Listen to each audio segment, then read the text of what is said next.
My name is Naomi. I am 34 years old and I work as a director of forensic auditing for independent oversight. Before I continue this story, let me know where you are watching from in the comments below. Hit like and subscribe if you believe a mother will burn the world down to protect her child from the toxic family members who should have loved him. The nightmare began at exactly 2:15 in the morning. I was deeply asleep in my house in suburban Chicago when the harsh ringing of my cell phone shattered the silence. The caller ID showed my 15-year-old son Leo. He was supposed to be spending the night at a friend's house. I swiped the screen to answer, and my blood instantly ran cold. Heavy breathing and frantic sobs filled the receiver. Then came Leo's voice, trembling and thick with physical pain. "Mom, I am at the hospital. Uncle Trent hit me. He hit me so hard. But he told the police I attacked him. They believed him, Mom. They put handcuffs on me, and they will not listen to anything I say." I did not ask useless questions. I did not demand logical explanations. The visceral, blinding panic of a mother took over my entire body, pushing all rational thought aside. I threw on sweatpants over my pajamas, grabbed my car keys, and sprinted out the front door into the freezing night air. The drive to Columbus Memorial Hospital was a terrifying blur of flashing streetlights. My hands gripped the leather steering wheel so tightly, my knuckles ached and turned white. My mind raced with horrifying images of my boy hurt and completely alone. Trent was a grown man of 29. He was big and strong and completely unhinged when he did not get his way. The thought of him laying his hands on my defenseless child made me physically sick to my stomach. I slammed my foot on the gas pedal, praying I would get there before the police tried to interrogate a terrified teenager without his legal guardian present. I swerved recklessly into the emergency room parking lot, leaving my car haphazardly parked in an ambulance loading zone. I sprinted through the sliding glass doors into the harsh fluorescent light of the triage area.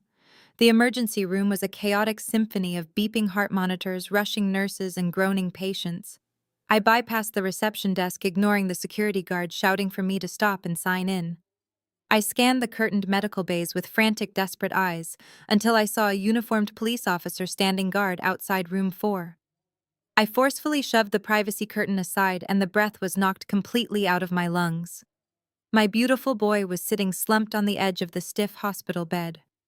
His face was a tragic canvas of fresh violence. His left eye was swollen entirely shut, turning a deep, angry shade of purple and black. A nasty, jagged cut across his cheekbone was still sluggishly leaking blood onto his torn favorite graphic t-shirt. But the sight that made my vision tunnel with pure, unadulterated rage was his right wrist. Heavy, cold metal handcuffs bound my 15-year-old son directly to the solid metal railing of the hospital bed. The metallic clinking sound the steel cuffs made, as Leo desperately reached out for me, sent a massive shockwave of fury straight to my core. He looked so incredibly small and broken sitting there under the unforgiving medical lights. The hospital staff had not even bothered to clean the drying blood from his face yet. They were actively treating him like a dangerous criminal instead of a brutalized victim. I rushed to his side and wrapped my arms tightly around his trembling shoulders, holding him as gently as humanly possible. He buried his bruised face in my neck, sobbing quietly into my collar. I could feel the unnatural heat radiating from his swollen skin. "I am here, baby," I whispered, kissing the top of his messy hair. "I am right here, and absolutely nobody is going to hurt you anymore." I pulled back slightly so I could look him directly in his uninjured eye. "What happened, Leo?" I asked, keeping my voice perfectly steady to ground him. "Tell me exactly what happened before anyone else comes in here to twist the story." Leo swallowed hard, wincing in obvious agony as the movement pulled painfully at his split lower lip. "Grandma and Grandpa told me to go to the vacation estate tonight. They gave me $20 and the security keypad code to water the expensive indoor plants while they were out of town. I walked in and the main lights were completely off, but I heard loud voices coming from the living room area. When I went down the hall to look, Uncle Trent was there." Leo paused, taking a ragged, shuddering breath to steady himself.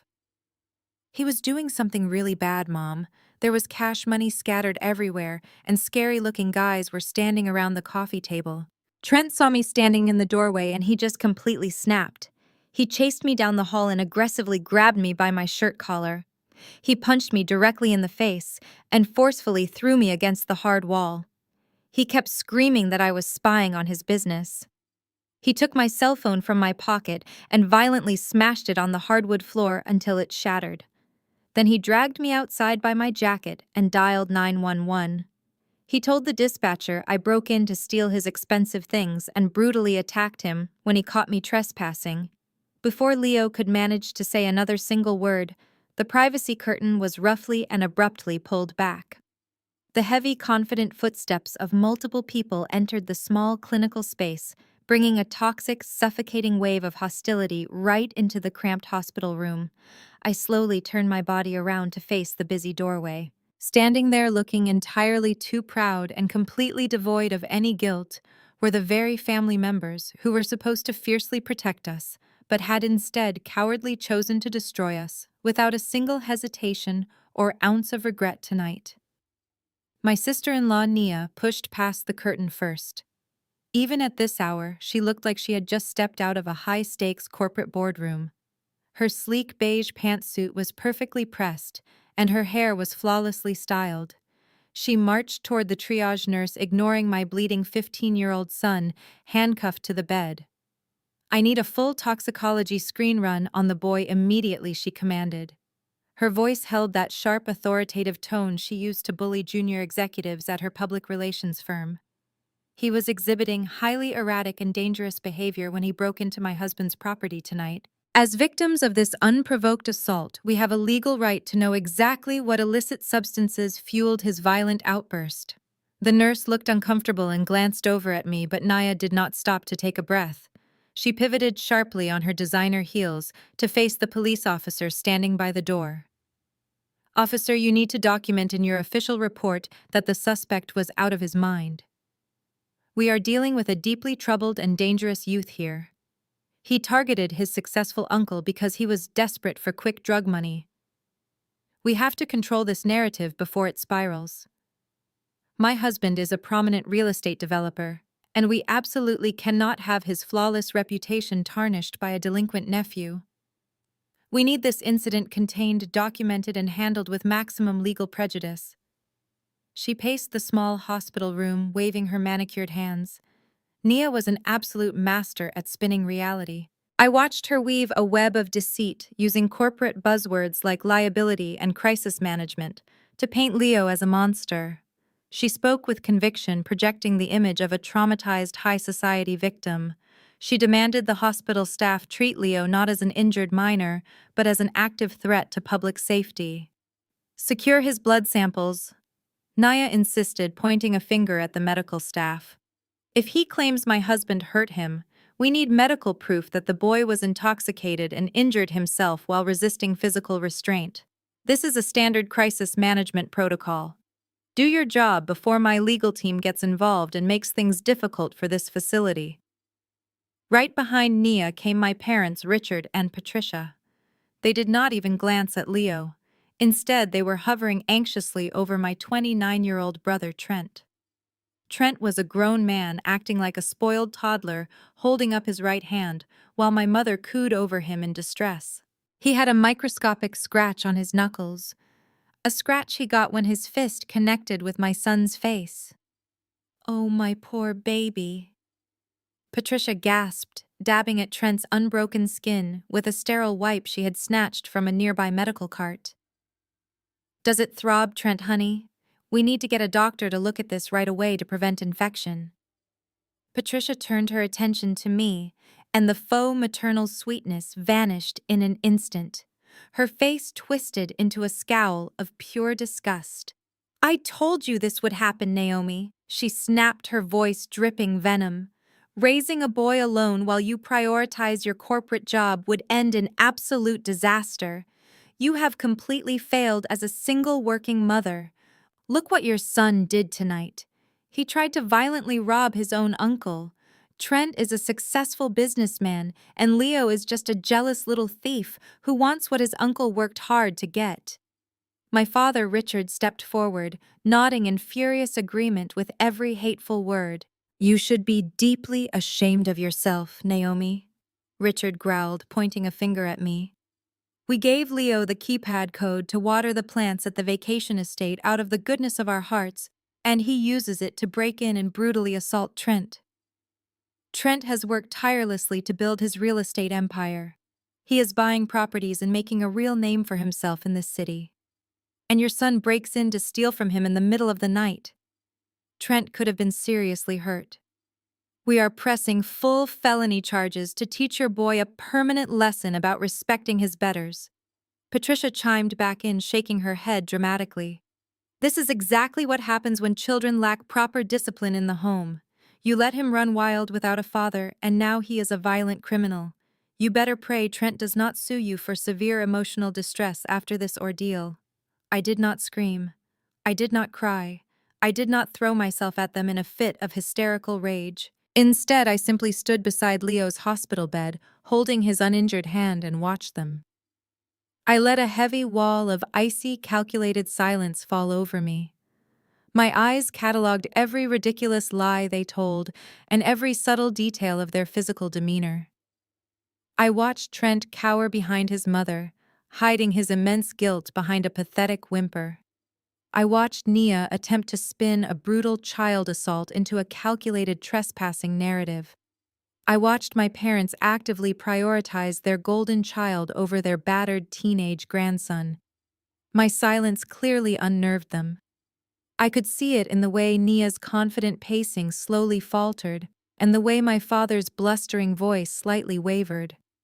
They expected me to break down crying to beg for mercy, or to start a massive screaming match that they could easily use as proof of my emotional instability.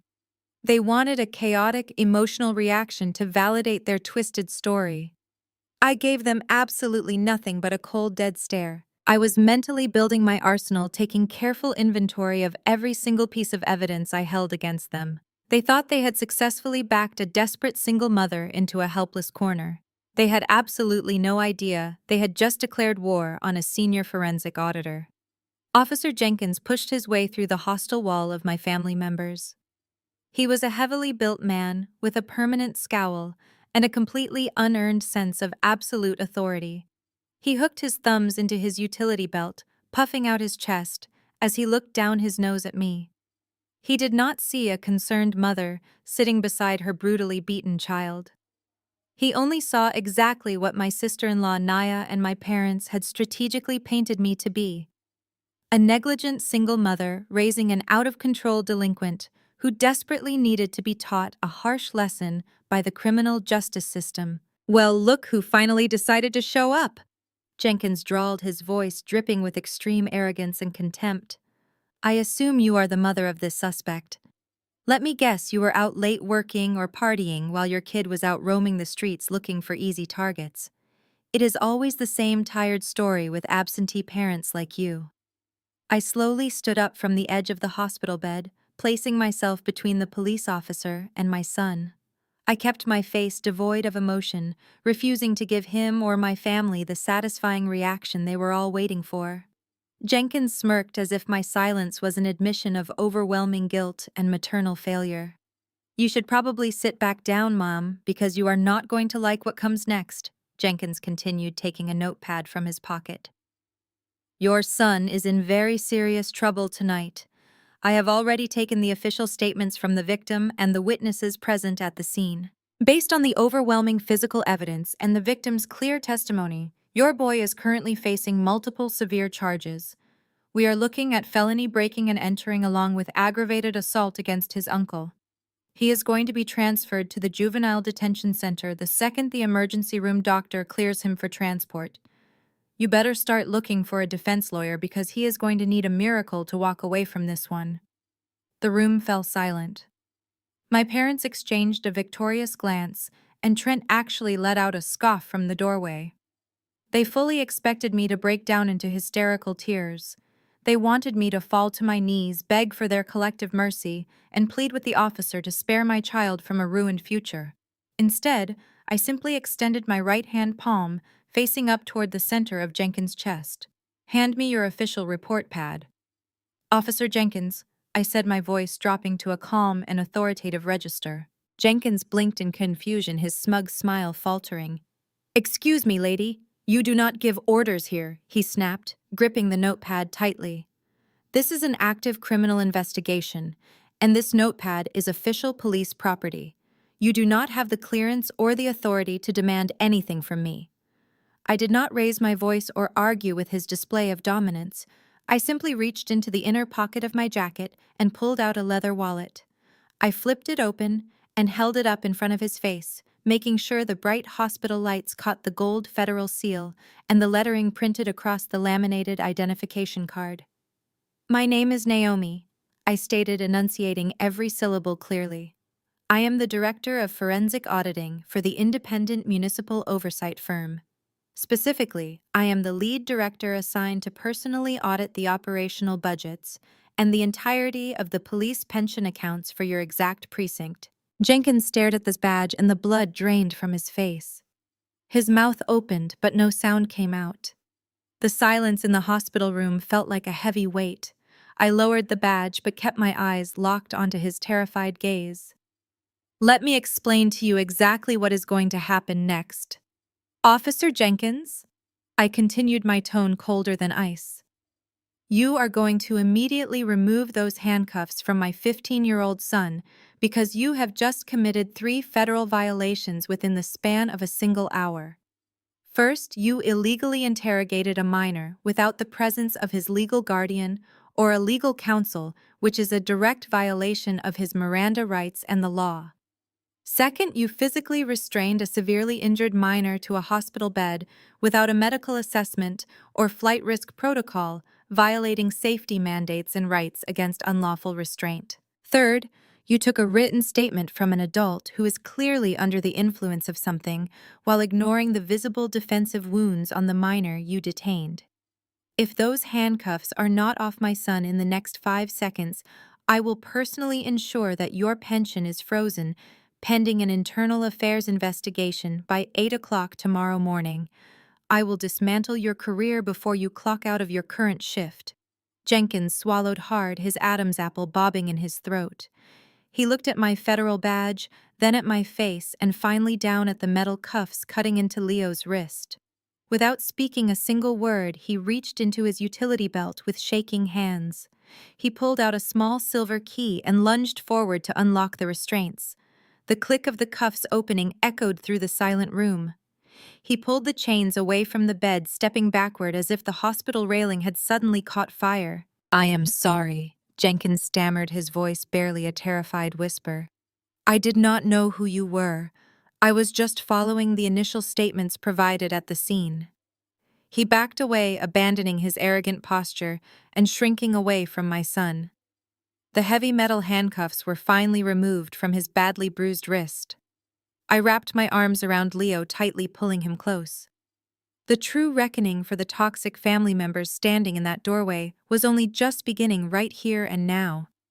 Seeing the police officer retreat shifted the room's dynamic. Naya immediately recognized that intimidation had failed.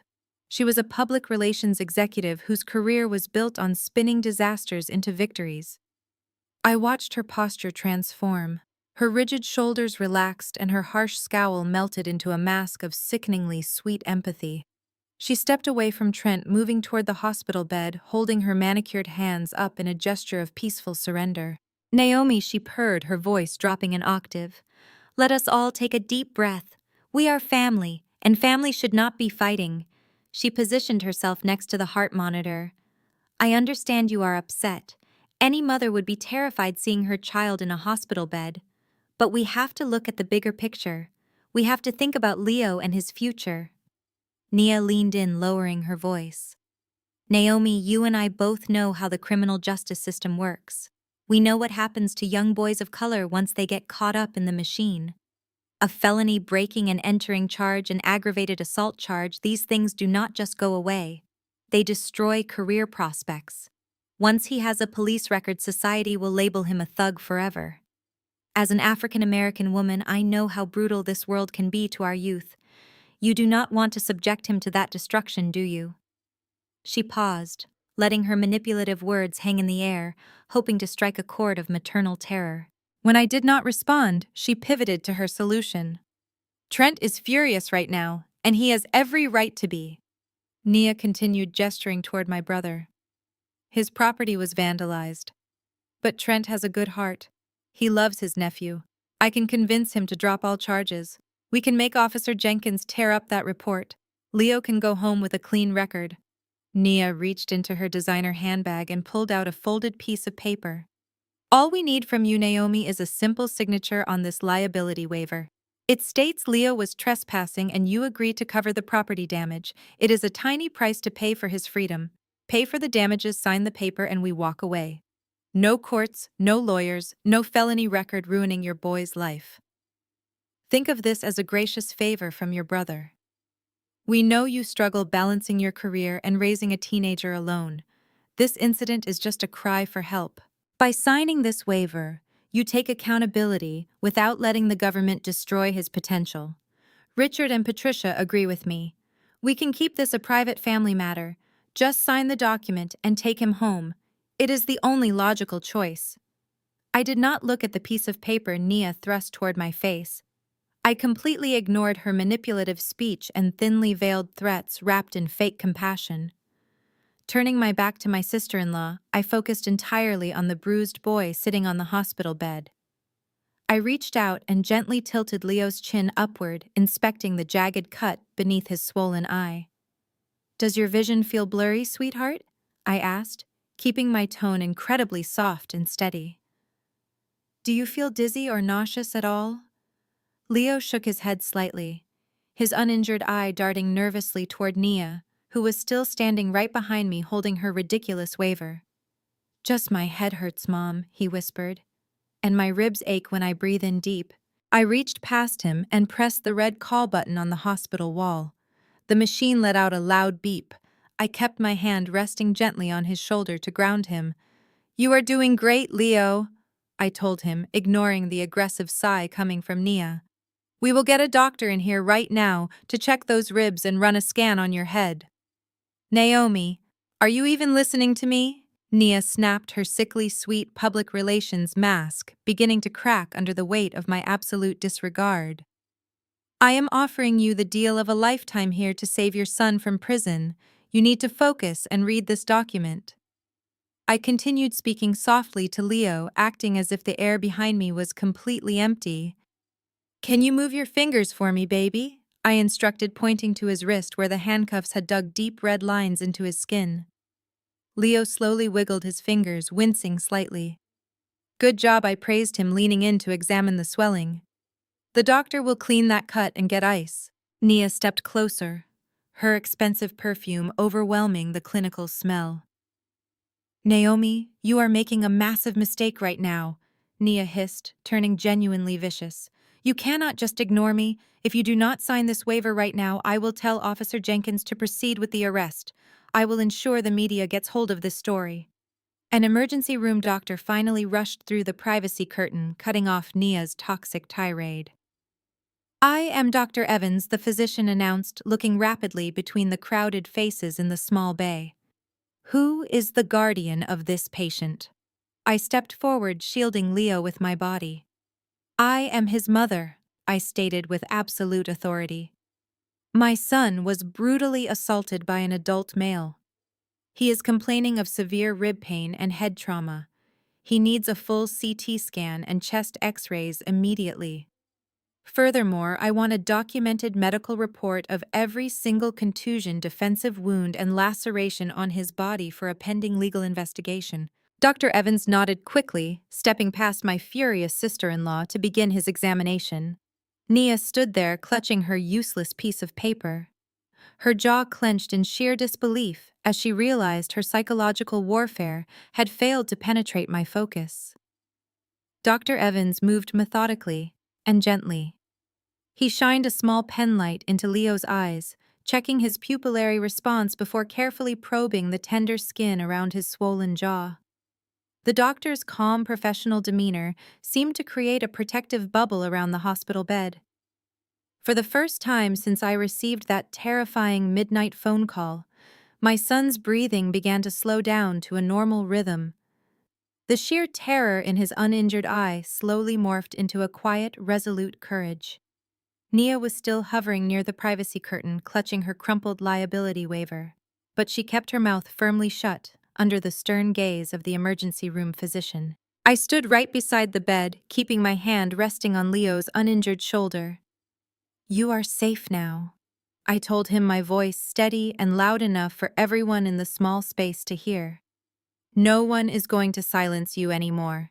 Tell the doctor exactly why you were at the house tonight. Tell everyone how you got inside." Leo swallowed hard. He looked past Dr. Evans and locked eyes directly with my parents. Richard and Patricia shifted uncomfortably under their grandson's piercing gaze. "I did not break into any house," Leo stated, his voice gaining strength with every single word. "I did not shatter a window or pick a lock. Grandma and Grandpa gave me the security keypad code yesterday afternoon."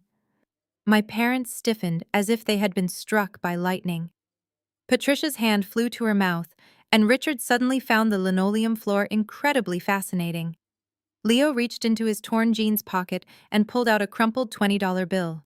He dropped it onto the crisp white hospital blanket. "Grandpa handed me this exact bill," Leo continued. "He told me they were going out of town for a long weekend and needed someone reliable to water the expensive indoor plants at the vacation estate. He made me write down the alarm code on my hand.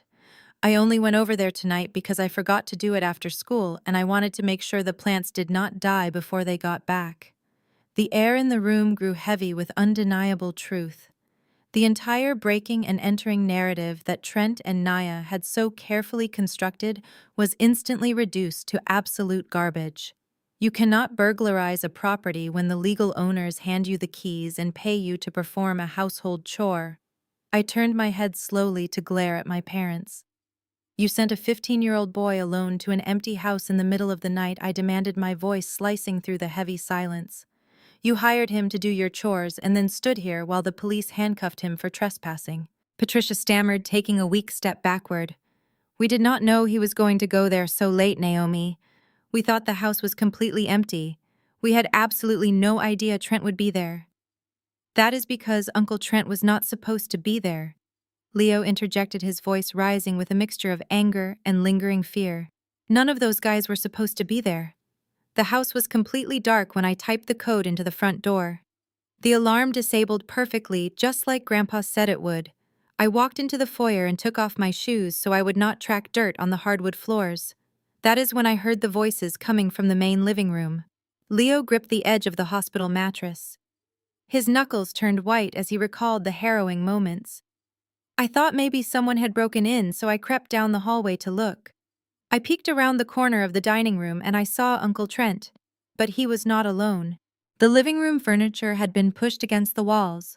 There were tables set up everywhere and thick stacks of cash piled higher than I have ever seen in my life. Uncle Trent was standing in the center of the room, screaming at a man with a tattoo on his neck. He was holding a duffel bag stuffed with wrapped bricks of money. It was not a real estate meeting. It was something terrible. It looked like a scene from a cartel movie. Before Leo could describe another detail of the illicit gathering, Trent completely lost his mind. The carefully curated image of a wealthy, successful businessman shattered into a million jagged pieces. "Shut your lying mouth, you little punk!" Trent roared, his face turning an alarming shade of crimson. He lunged forward, shoving his own mother aside with brutal force. "He is making it all up. He is a delusional, drug-addicted thief." Trent flailed his arms wildly, knocking over a stainless steel medical tray. Syringes and bandages scattered across the floor with a deafening crash that echoed down the hospital corridor. "He is trying to ruin my reputation," Trent screamed, spittle flying from his lips as his eyes bulged with raw panic. "I am running for city council next month. I am a respected pillar of this community. This boy is absolute garbage. He came to steal my expensive things, And now he is inventing ridiculous psychotic stories about duffel bags and illicit cash to save his own skin from a prison sentence. The sudden violent outburst sent the emergency room into a state of maximum alert. Dr. Evans stepped protectively in front of Leo, raising his hands to shield his vulnerable patient from the grown man having a tantrum. Officer Jenkins, who had been lingering quietly by the door, instantly snapped back into active duty mode, gripping his radio and shouting for Trent to stand down. But Trent simply could not stop. His desperate panic had morphed into unhinged aggressive mania. He paced the small medical bay, pointing frantically at me and my son. "Do not listen to a single word he says," Trent hollered loudly. "He is a pathetic liar trying to drag my good name through the mud. You have absolutely no proof of anything you just said." Trent pointed a shaking finger directly at Leo, a twisted smirk of triumph suddenly breaking through his red-faced panic. "You have nothing, you little punk. You thought you were so incredibly smart pulling out your camera in my house, but you forgot who you were dealing with. I made sure your little documentary never saw the light of day. I took that phone right out of your hands and I smashed it into 100 tiny pieces on the hardwood floor.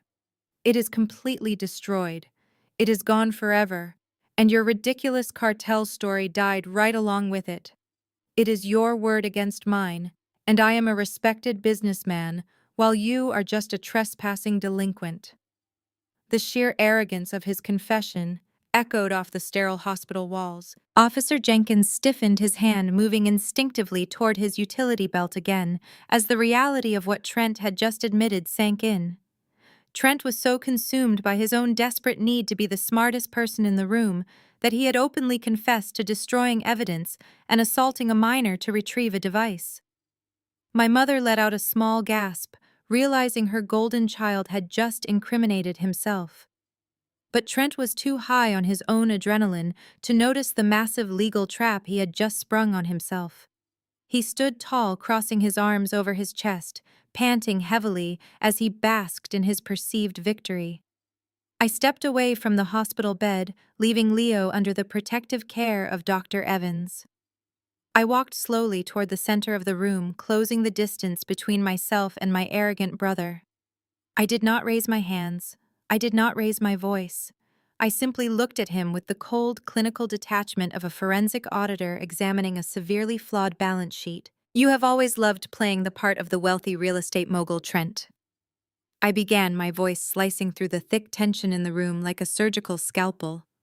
"You wear the expensive suits, you lease the luxury cars, and you throw around corporate buzzwords to impress our parents and your shady friends.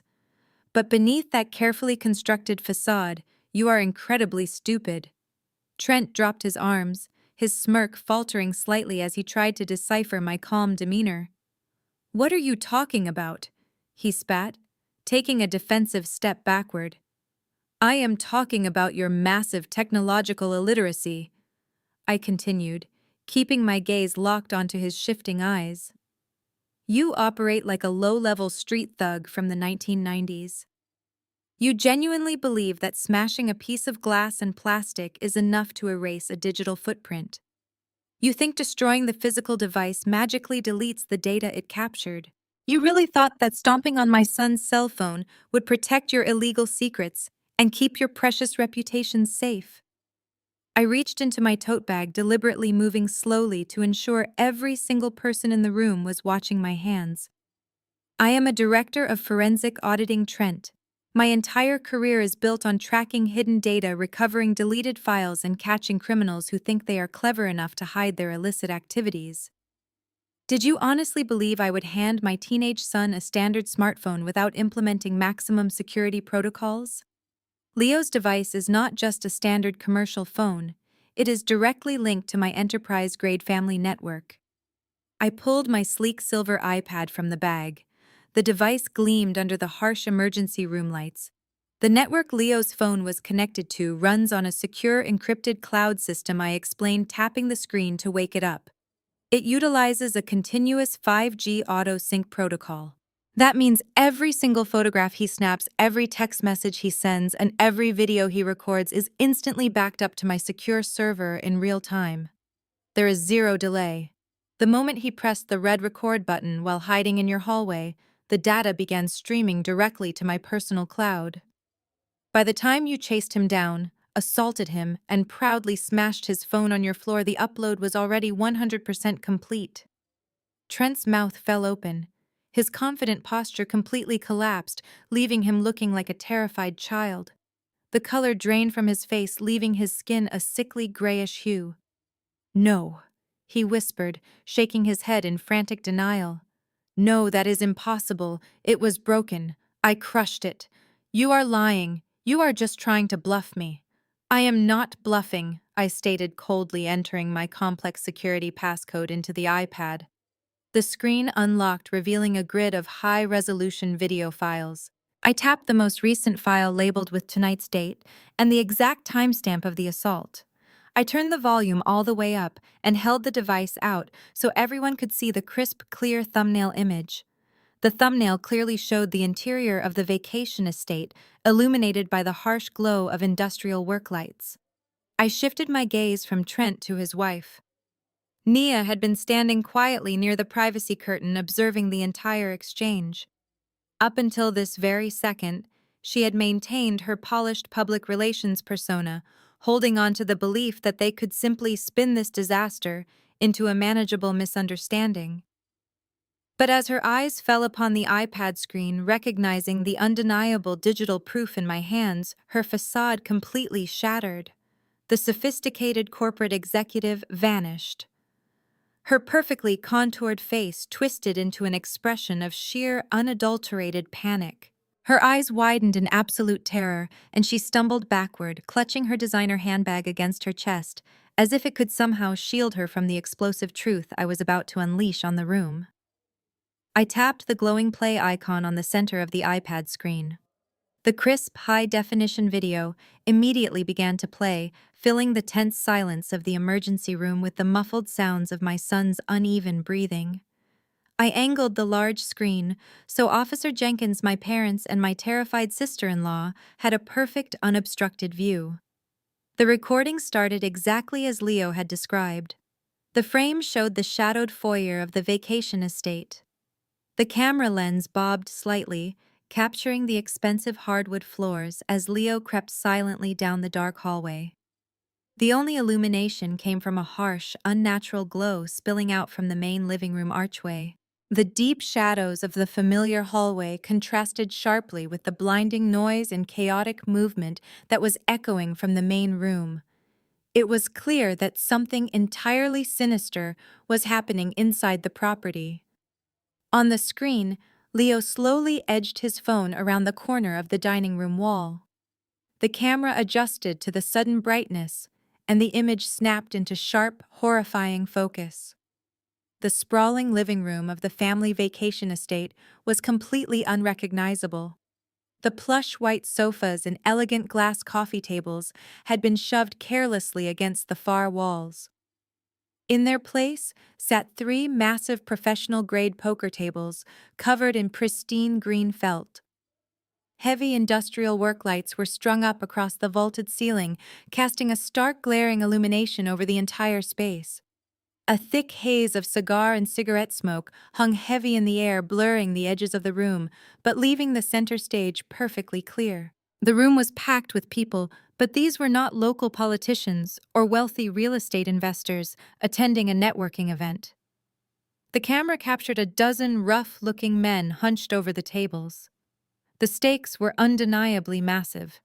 Stacks of high-denomination casino chips were piled high, like plastic towers next to thick, tightly bound bricks of raw cash. But the money was not the only illicit item on display. Leo's camera smoothly panned across a mahogany side table, capturing a clear, undeniable shot of several clear plastic bags filled with white powder sitting right next to a digital scale and a neat row of rolled-up $100 bills. It was a fully operational illegal drug and gambling den operating right under the nose of suburban law enforcement. Officer Jenkins let out a sharp, audible gasp and took a massive step closer to the screen. His trained police eyes immediately caught what the camera panned to next. Standing guard at the sliding glass patio doors and near the kitchen entrance were two hulking men. Neither of them made any effort to conceal their weapons. One man had a heavy black handgun tucked explicitly into the waistband of his jeans, while the other wore a tactical shoulder holster clearly outlining a semi-automatic weapon beneath his unbuttoned jacket. The camera zoomed in, slightly capturing the distinctive gang tattoos crawling up the neck of the man guarding the kitchen. Then the lens swung back to the center table and focused directly on the star of the show. There, standing at the head of the main poker table, was my brother Trent. The myth of the polished, highly successful real estate developer evaporated instantly. The man on the screen was not wearing a tailored designer suit. He wore a sweat-stained button-down shirt with the sleeves rolled up to his elbows. His tie was loosened and hanging crookedly around his neck. His face was slick with heavy perspiration, and his eyes darted frantically around the room, carrying the manic, hyper-vigilant energy of a low-level street criminal completely out of his depth. He was panicking. Trent was actively directing the illegal operation. The audio captured his voice barking harsh, profane orders at the dealer and gesturing aggressively toward the massive pile of cash in the center of the table. He was not a victim of a break-in. He was the orchestrator of a highly organized felony enterprise. He was running a dangerous underground casino and hosting armed criminals inside the family property. The video proved beyond a shadow of a doubt that his entire life was a carefully constructed, fraudulent illusion. He had no real estate empire. He was just a desperate gambling boss swimming in very deep and very dangerous waters. I tore my eyes away from the iPad screen to look at the faces of my family members. My mother, Patricia, was clutching her chest as if she was experiencing a severe cardiac event. Her jaw was unhinged, and her eyes were bulging out of their sockets as she watched her golden, perfect son act like a common thug on high-definition video. My father, Richard, looked physically ill. The color had completely drained from his face, leaving him looking like a fragile old man. He reached out and grabbed the edge of a nearby medical cart just to keep his legs from collapsing underneath him. The reality of their son's true nature was playing out right in front of them, and there was absolutely no way to deny it or spin it. Officer Jenkins stood absolutely frozen in place.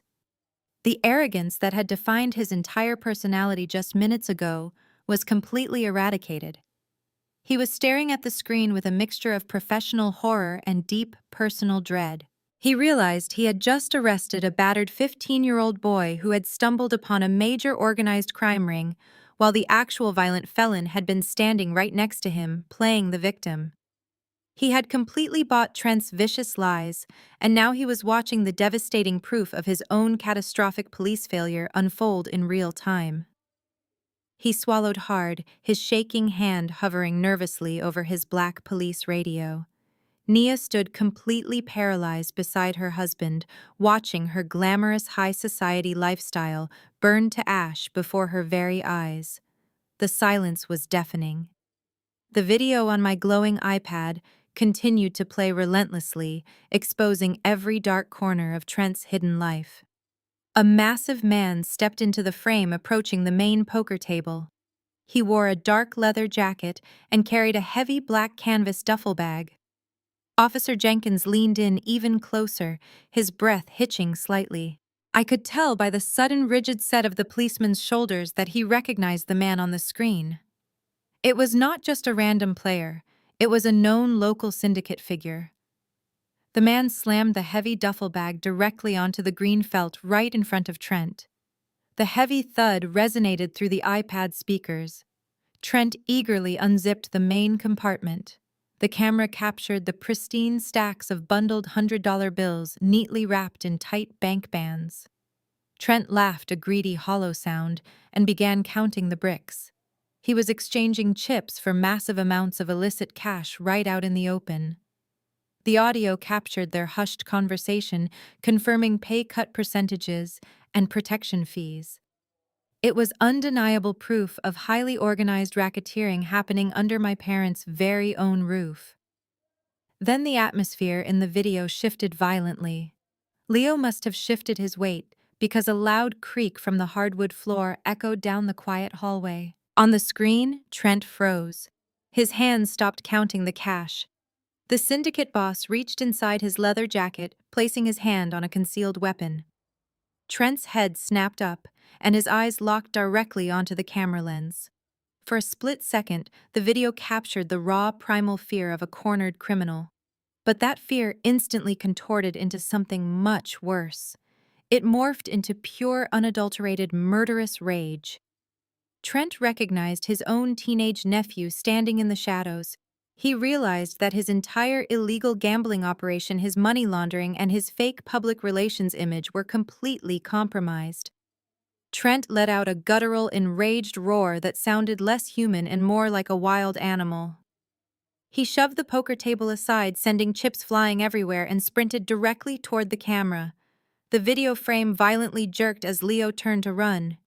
The visual feed became a chaotic, dizzying blur of dark walls and spinning floorboards. But the audio remained horrifyingly clear. I could hear my son's frantic, panicked breathing as his sneakers scrambled for traction on the polished hardwood. I could hear the heavy, thundering footsteps of a grown man charging down the hallway right behind him. Leo let out a terrified cry as a loud crash indicated he was tackled from behind. The camera tumbled to the floor, landing face up so it only recorded the ceiling fixtures, but the microphone captured every agonizing second of the brutal assault.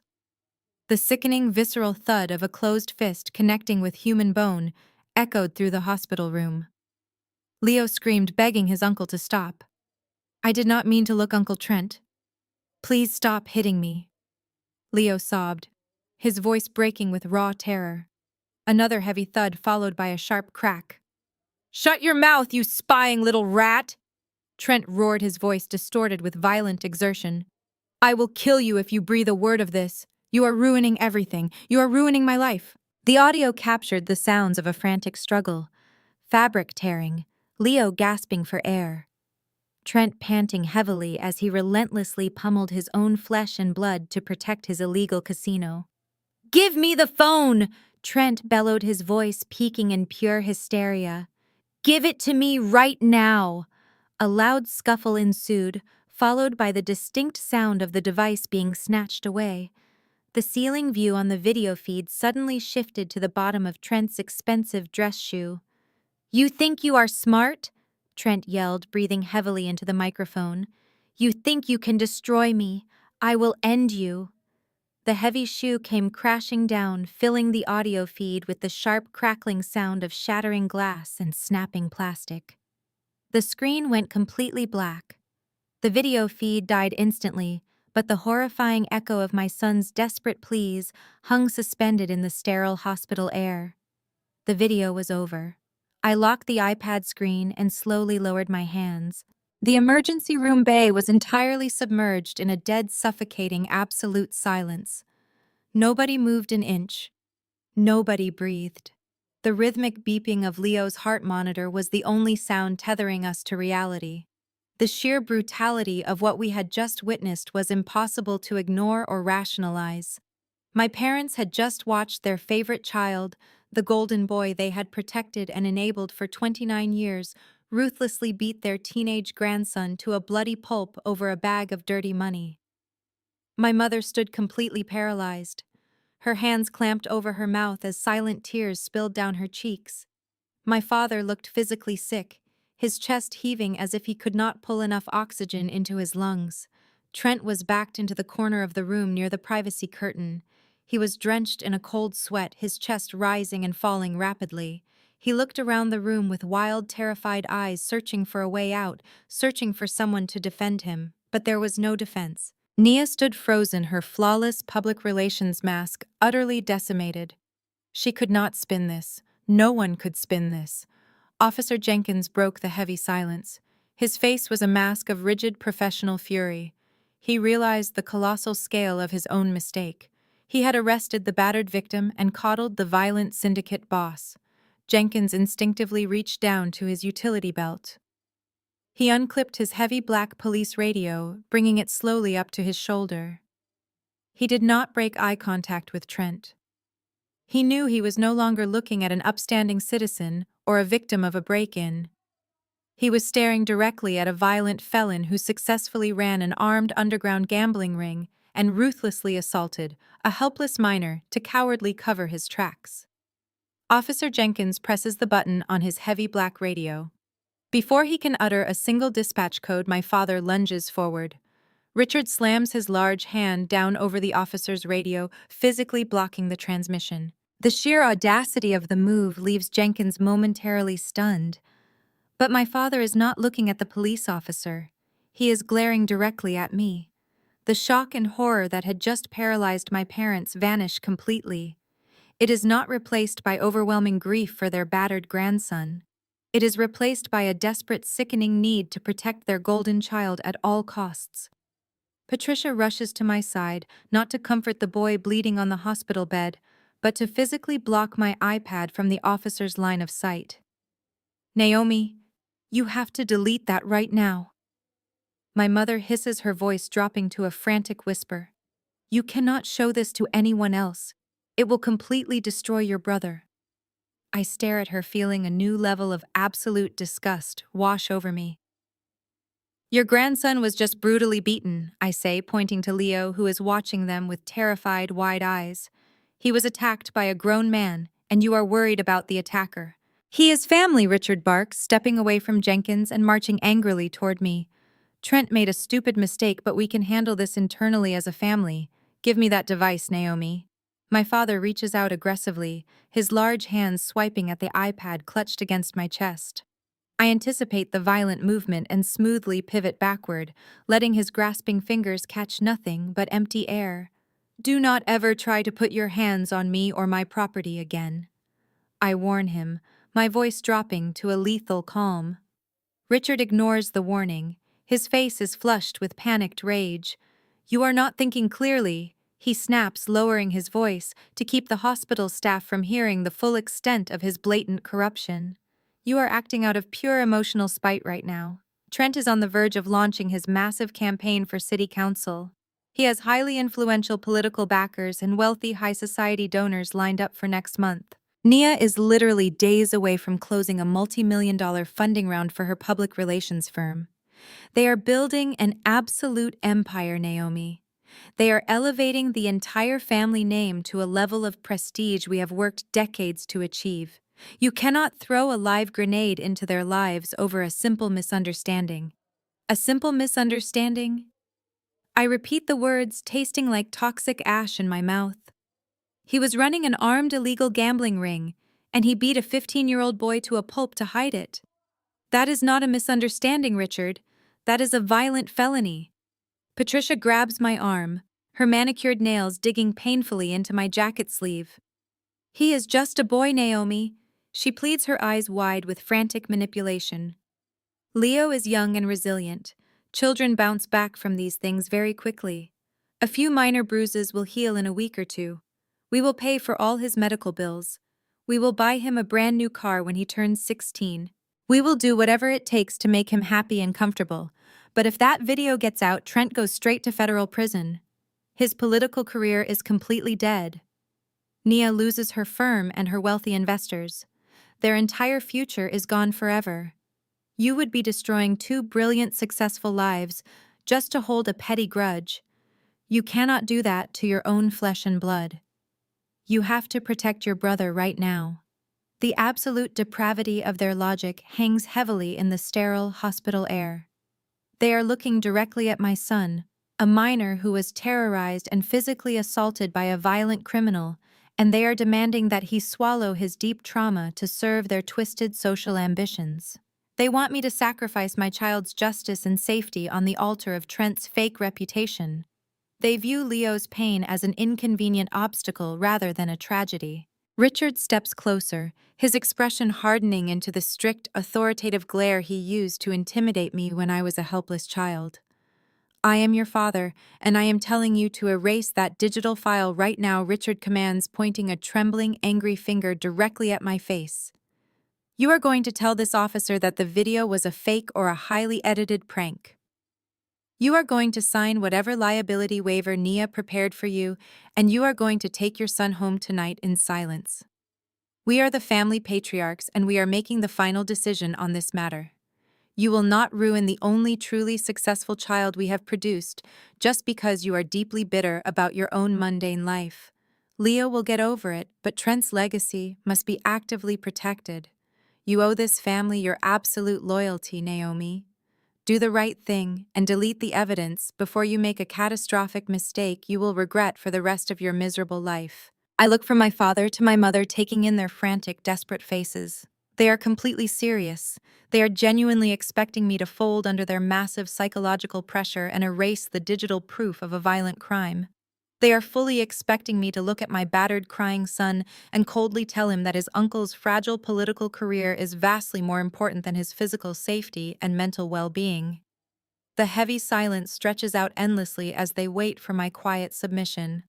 They actually think they still have the raw power to control me with their harsh, demanding words and intimidating threats. They think I am still the exact same quiet, scared little girl who used to shrink away from their constant, brutal criticism. But I am not that little girl anymore. I am a grown woman, a fiercely protective mother, and a seasoned investigator who deals with manipulative liars for a living. I simply cross my arms over my chest and stare at them, letting their demanding ultimatums hang in the suffocating hospital air. My complete lack of compliance acts as an immediate trigger for my mother. Her faux maternal pleading vanishes instantly, replaced by a venomous rage that contorts her features into an ugly mask of pure hatred. She realizes that her usual tactics of guilt and intimidation are completely failing to move me. You have always been so incredibly jealous of your brother. Patricia screams, her voice echoing shrilly down the sterile emergency room corridor. Ever since you were a child, you could never stand the fact that Trent was destined for greatness, while you were just agonizingly average. You are looking at a golden opportunity to finally drag him down to your miserable level, and you are taking it because you are deeply bitter. You are nothing but a bitter single auditor who spends her pathetic life crunching numbers in a boring cubicle while Trent is out there building a real legacy. Patricia takes a step closer, jabbing her finger in the air toward my face. Her voice grows even louder, entirely ignoring the nurses and doctors who are now openly staring at our medical bay. You struggled for years, Naomi. You could barely keep a roof over your head when Leo was a toddler. You failed at marriage and you failed at giving your son a proper, stable home. And now you want to ruin the only truly successful child in this family out of pure spite. Trent is a rising star in this city. He has a brilliant, sophisticated wife and a bright political future. You are just trying to destroy his life because you have absolutely nothing to show for your own. I do not yell back. I do not defend my career or my choices as a single mother. I do not justify my life to a woman who is actively trying to protect a violent criminal. I simply stand there like a massive wall of impenetrable ice. I let her exhaust her vitriol, letting every hateful word she spits out echo in the quiet room. My silence infuriates her even more. She expects a screaming match. She desperately wants me to lose my temper so she can point at me and label me as the hysterical, unstable sister who fabricated a wild story. By refusing to engage, I deny her the very reaction she needs to invalidate my credibility. Richard quickly joins the verbal assault, hoping to break my icy resolve with his booming patriarchal authority. Your mother is exactly right, Naomi, he growls, his face turning a dangerous shade of purple. You have been a constant disappointment to this family. We gave you every advantage, and you squandered it all to live a remarkably mediocre life. We overlooked your failures because you were our daughter, but we will not allow you to tear down your brother. Trent is a visionary. He takes risks to build massive wealth and secure our family legacy. You have no right to judge him or hold this fabricated digital nonsense over his head. You will hand over that iPad right now, or I swear I will make sure you never see a single dime of inheritance. I maintain my unblinking gaze, letting their toxic abuse wash over me without leaving a single mark. I am keenly aware of the audience watching this grotesque display. Officer Jenkins is standing entirely motionless near the privacy curtain. His eyes dart between my screaming parents, the battered 15-year-old boy on the hospital bed, and my perfectly composed posture. The policeman is witnessing firsthand the deeply twisted reality of my family dynamic. He is watching two supposedly respectable suburban grandparents actively verbally abuse their daughter and ignore their bleeding grandson simply to protect a grown man who was just exposed running an armed underground casino. The sheer depravity of their emotional warfare is doing more to destroy their credibility than any argument I could possibly make. Jenkins looks physically repulsed. The arrogant cop who walked into this room treating me like a negligent mother is now staring at Richard and Patricia with open, undisguised disgust. He is mentally connecting the dots, realizing that Trent's ability to lie so convincingly to the police earlier was a direct product of this toxic, enabling environment. My parents are actively engaging in witness intimidation and attempting to suppress felony evidence right in front of a sworn law enforcement officer. Patricia continues her frantic, unhinged tirade, her chest heaving violently as she rapidly runs out of breath. "You are a terrible mother, Naomi," she hisses, stepping forward with her eyes wide and wild with desperate panic. A good, loving, caring mother would recognize that a strong, positive, influential uncle is completely vital for a young, vulnerable boy growing up without a father present. You are actively choosing to send your son's only male role model to federal prison over a tiny family squabble. You are intentionally ruining Leo's bright future tonight just to satisfy your own massive, selfish, and completely vindictive ego. I let her final hateful sentence slowly fade into the constant rhythmic beeping of the hospital heart monitor. I look down at Leo, who is watching me with unwavering trust in his good eye. He is not scared of them anymore, because he sees that I am not scared. I slowly turn my attention back to my parents. They are panting heavily, their faces red and twisted with extreme physical exertion. They have completely exhausted their entire arsenal of pathetic insults and empty threats. They have laid all their ugly, toxic cards on the cold medical table. And yet, despite all their furious shouting, they have accomplished absolutely nothing but sealing their own inevitable destruction. The silence in the emergency room stretched until it felt like the walls themselves were closing in. Patricia and Richard stood gasping for breath, having entirely depleted their reserve of toxic emotional manipulation. They looked at me with a mixture of confusion and mounting dread, realizing that their usual tactics of screaming and belittling had completely failed to break my resolve. That was when Nia decided to step back into the fray.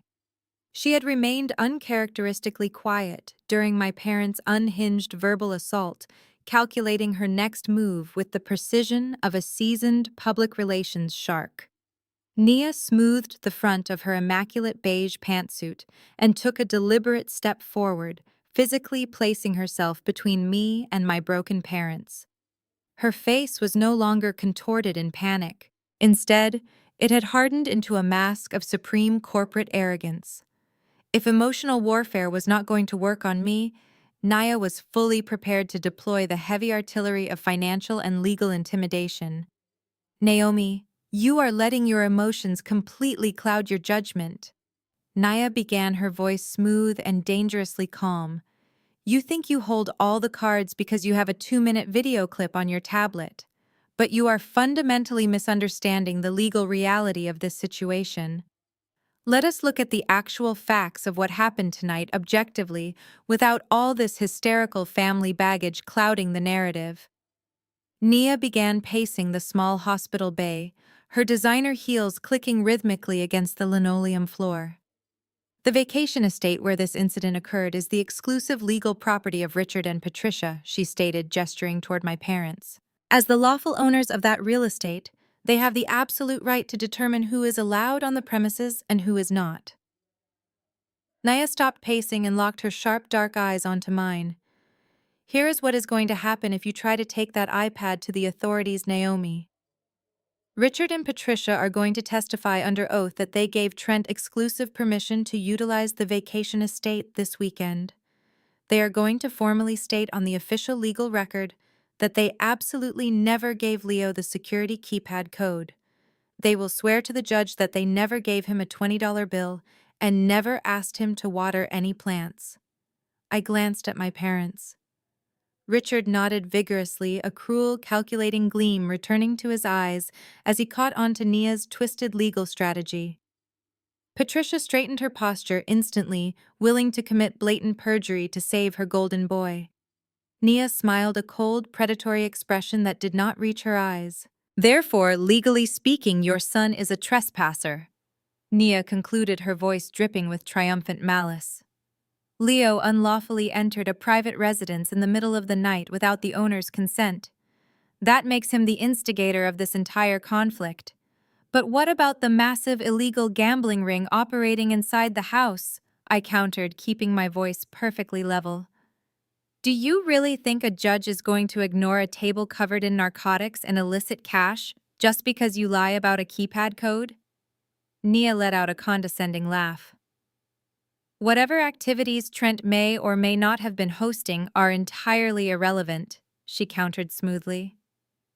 Any defense attorney will successfully argue that Leo obtained that video footage illegally while committing the crime of trespassing. The video is fruit of the poisonous tree, Naomi. It is legally inadmissible in a court of law. You cannot use illegally obtained evidence to prosecute my husband. If you try to submit that file to the district attorney, they will throw it out immediately, and Leo will still be facing serious breaking and entering charges. She took another step closer, invading my personal space to deliver her ultimate threat. But the criminal charges are the least of your worries, Naomi. I am the chief executive of a lucrative public relations firm. I have an elite team of ruthless corporate lawyers on permanent retainer. If you show that video to a single person outside of this room, I will unleash my entire legal department on you. Nia pointed a manicured finger directly at my chest. I will bury you in civil litigation for the rest of your natural life. I will file massive defamation lawsuits against you for attempting to smear my husband's flawless reputation. I will sue you for slander, libel, and intentional infliction of severe emotional distress. My lawyers will drag this out in civil court for years. We will drain every single penny you have saved in your bank accounts.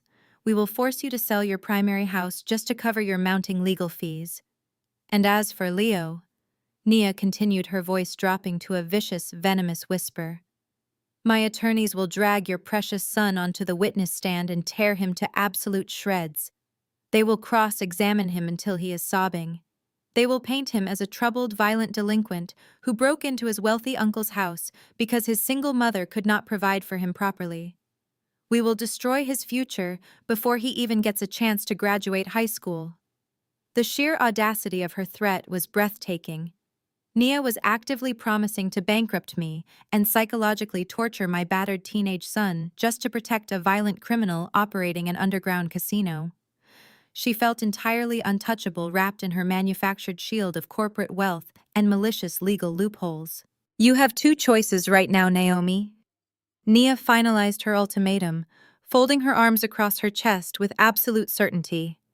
You can unlock that iPad permanently, delete the video file, and sign the liability waiver I offered you earlier. You take your son home tonight and we all walk away from this unfortunate incident. Or you can try to play the hero and watch me obliterate your entire financial existence and your son's future in a court of law. I strongly suggest you make the smart choice. The echo of Nia delivering her grand legal ultimatum hung in the sterile hospital air. She stood with her arms crossed, looking entirely pleased with herself.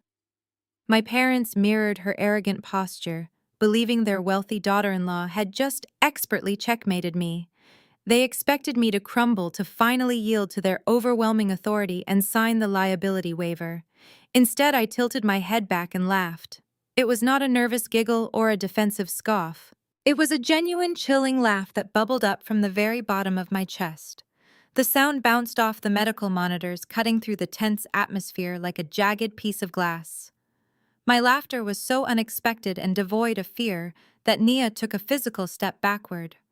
Her confident smirk faltered, replaced by a flicker of deep uncertainty. My father dropped his triumphant stance, his heavy brow furrowing in confusion. My mother glanced nervously at the door, as if wondering if the stress had finally caused me to lose my mind. I let the laughter naturally subside, wiping a single tear of pure amusement from the corner of my eye. I looked directly at my sister-in-law, feeling a profound sense of predatory anticipation. For a highly successful public relations executive, you have a shockingly terrible grasp of basic due diligence, Nia, I said, my voice laced with absolute mockery. Your entire career is built on controlling narratives and protecting corporate assets. You charge your elite clients massive retainer fees to thoroughly vet their business partners and eliminate potential liabilities before they explode into public scandals. Yet when it comes to your own husband and his family, you completely failed to do even a preliminary background check. You simply accepted their manufactured high society facade at face value because you were too blinded by the shiny illusion of old money and prestige. You blindly trusted a family of chronic liars without ever verifying a single piece of their financial history. I lifted my silver iPad once again, holding it firmly in both hands. The screen was still awake from the video playback. I swiftly closed the media application and navigated to my encrypted professional workspace. With rapid keystrokes, I bypassed the two-factor authentication and opened a highly secured federal portal. The blue and gold seal of the State Property Registry illuminated the digital display. As a forensic auditor, my daily life revolves around uncovering the exact things people fight desperately to keep hidden, I explained, tapping a search query into the database. I follow the money, Nia. I track the deeds, the shell companies, the hidden bank accounts, and the quiet, desperate loans that people take out in the dark. I know exactly how to read the financial blood splatter left behind by massive fiscal trauma. I turned the iPad screen around, presenting the official state database directly to Nia and my parents.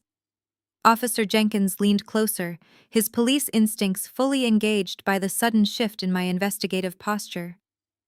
The screen displayed a complex array of legal property documents, tax records, and official deed transfers. Right at the very top of the list, in bold, uncompromising black text, was the exact address of the sprawling vacation estate, where my son was just brutally assaulted. You built your entire legal threat on one fundamental premise, Nia, I stated coldly, maintaining eye contact with her trembling form. You aggressively claimed that Richard and Patricia are the lawful owners of that property. You bet your entire corporate legal strategy on the absolute certainty that they possess the legal right to grant Trent permission to be there and the authority to label my son a trespasser. I pointed a steady finger at the illuminated screen. Read the official state registry, Nia. Read the legal ownership status of that property. Nia leaned forward, her dark eyes scanning the complex legal jargon. I watched her pupils dart back and forth across the glowing text. Her breathing hitched, catching in her throat as her brain processed the catastrophic data. My parents stood completely frozen. Patricia grabbed Richard by the arm, her fingernails digging violently into his suit jacket. They knew exactly what document I had just pulled up. Their faces transformed into masks of sheer, unadulterated horror. The devastating secret they had spent years aggressively hiding from the world was officially out in the open. Let me translate the legal jargon for you since your elite corporate lawyers are not here to help, I continued, my voice echoing with unrelenting authority. Richard and Patricia do not own that vacation estate, Nia. They do not own a single square inch of that property. In fact, they have not owned it for a very long time. 4 years ago, your wealthy, sophisticated in-laws secretly filed for Chapter 7 bankruptcy. My parents let out a simultaneous gasp of terror. Richard squeezed his eyes shut as if trying to wake up from a living nightmare. Yes, Nia, I said, pushing the final devastating truth directly into her chest. They lost absolutely everything, their savings, their investments, their pristine credit score. And do you want to know exactly why they went completely bankrupt? It was not a bad business deal or a sudden stock market crash. They drained their life savings and mortgaged their primary assets to quietly pay off a massive mountain of illicit gambling debts. I shifted my gaze toward Trent, who was cowering silently in the corner of the hospital room. He owed hundreds of thousands of dollars to the exact same violent underground syndicate members you saw in that video, I revealed, cementing the final piece of their destructive puzzle. Your husband is not a self-made real estate mogul, Nia. He is a chronic degenerate gambler who financially annihilated his own parents just to keep his kneecaps from being shattered by loan sharks. Richard and Patricia legally forfeited that vacation estate to the bank 3 years ago to save his pathetic life. The silence following my declaration was extremely heavy. Nia staggered backward as if physically struck in the chest. She looked at Richard and Patricia, seeking a vehement denial that I was lying. My parents offered nothing. They were paralyzed by the truth. Their posture completely collapsed. The proud grandparents who marched into this emergency room demanding my son be locked up were suddenly reduced to trembling frauds. I watched my father grip the edge of a medical tray, his knuckles stark white. I did not give them a single second to recover. I scrolled down on my iPad, highlighting the timeline of their financial ruin. Let me walk you through the exact sequence of events, Nia, I said, keeping my voice razor-sharp and relentlessly clinical. 4 years ago, Trent accumulated a gambling debt so massive that the syndicate threatened to end his life. To save their precious golden boy, Richard and Patricia liquidated their retirement accounts. When that was not enough, they took out a massive secondary mortgage on the vacation estate. They drained every drop of equity they had spent their entire lives building. They threw it all into a black hole of illicit debts and unpaid loans. Predictably, Trent just kept gambling. He lost the bailout money, too. 3 years ago, the bank officially foreclosed on the property. Nia's jaw trembled as she stared at the official bank foreclosure documents glaring brightly on my screen. "But they still go there," she stammered, her voice stripped of its previous corporate polish. "They host summer parties there. They talk about property maintenance at family dinners. How could it be foreclosed if they still use it?" I smiled, but there was zero warmth in my expression. It was the cold, calculated smile of an auditor who had just unraveled a massive corporate fraud. "That is the true masterpiece of their deception, Nia," I explained, gesturing toward my shaking parents. They could not bear the crushing humiliation of losing their status symbol. In their incredibly shallow world image is everything. Admitting bankruptcy would mean getting kicked out of the country club. It would mean losing the respect of their wealthy peers and admitting that their perfect son was a degenerate criminal who destroyed their finances. So they simply decided to live a complete lie. They kept talking about the estate at family gatherings. They pretended they still paid the property taxes. They staged their entire existence to maintain the high society facade that you fell for hook, line, and sinker. They went to extreme lengths to make sure nobody ever suspected they were absolutely broke. They gave my son $20 and a fake chore tonight just to maintain the grand illusion that they were wealthy homeowners going on a luxury vacation. They risked his life just to keep up a lie. Patricia let out a ragged sob, burying her face in her hands. The pristine image she violently protected for years was shattering into dust. I swiped the screen again, pulling up the county auction records. Once the bank seized the estate, they put it up for public auction to recoup the defaulted mortgage. I continued projecting my voice so Officer Jenkins could hear every detail of this twisted narrative. The property went on the auction block 32 months ago. It was a completely open bidding process. My parents were absolutely terrified. They knew that if a local developer or a family friend bought the property, their elaborate lie would instantly unravel. Everyone would know they had been evicted from their own vacation home. But then something miraculous happened for them. A completely anonymous corporate entity stepped in and purchased the estate in full with a direct cash wire transfer. The buyer was listed as a private limited liability company, a ghost corporation with a registered agent in another state masking the true identity of the owner. My parents thought they had dodged a bullet. They discovered that the new anonymous owner rarely visited the property, so they simply continued using it. They sneaked onto the grounds to take photos. They hosted small gatherings when they knew the house was empty, acting like they still held the deed. They turned the estate into a stage play for their egos. And Trent, realizing the property was largely unsupervised, decided it was the perfect hidden location to set up his illegal underground poker room. The gravity of the situation sank into Nia's brain. Her eyes darted wildly around the room as her marriage and social standing disintegrated. She had married into a family of complete frauds. Her wealthy, powerful in-laws were actually bankrupt squatters who sacrificed everything for a criminal. Richard looked up at me, his eyes wide with profound terror. He finally realized the exact trajectory of my presentation. He understood that a forensic auditor does not just stumble across an anonymous limited liability company without knowing exactly who pulls the strings behind the corporate veil. His breathing became shallow and erratic as the most shameful secret of his entire life was laid bare in a sterile hospital room. Patricia was openly weeping now, her shoulders shaking violently as the weight of her deception crushed her completely. They had marched into this emergency room, ready to send my battered teenage son to a juvenile detention center just to protect this fragile, pathetic house of cards. They demanded that I delete digital evidence of a violent felony to preserve a public relations narrative built on absolute garbage. Officer Jenkins stood completely rigid, processing the massive legal implications of my disclosure. If Richard and Patricia did not own the property, they had zero legal standing to claim Leo was trespassing. They had zero authority to give anyone a keypad code. Their entire legal threat was a complete fabrication. Nia realized this too. Her elite corporate lawyers could not save her now. Defamation lawsuits require claims to be false. Every word I said was backed by undeniable public records. They were trapped. They were trapped. I let that absolute reality settle over the room for a long moment. Nia slowly turned her head to look at her husband, desperately searching for a lifeline.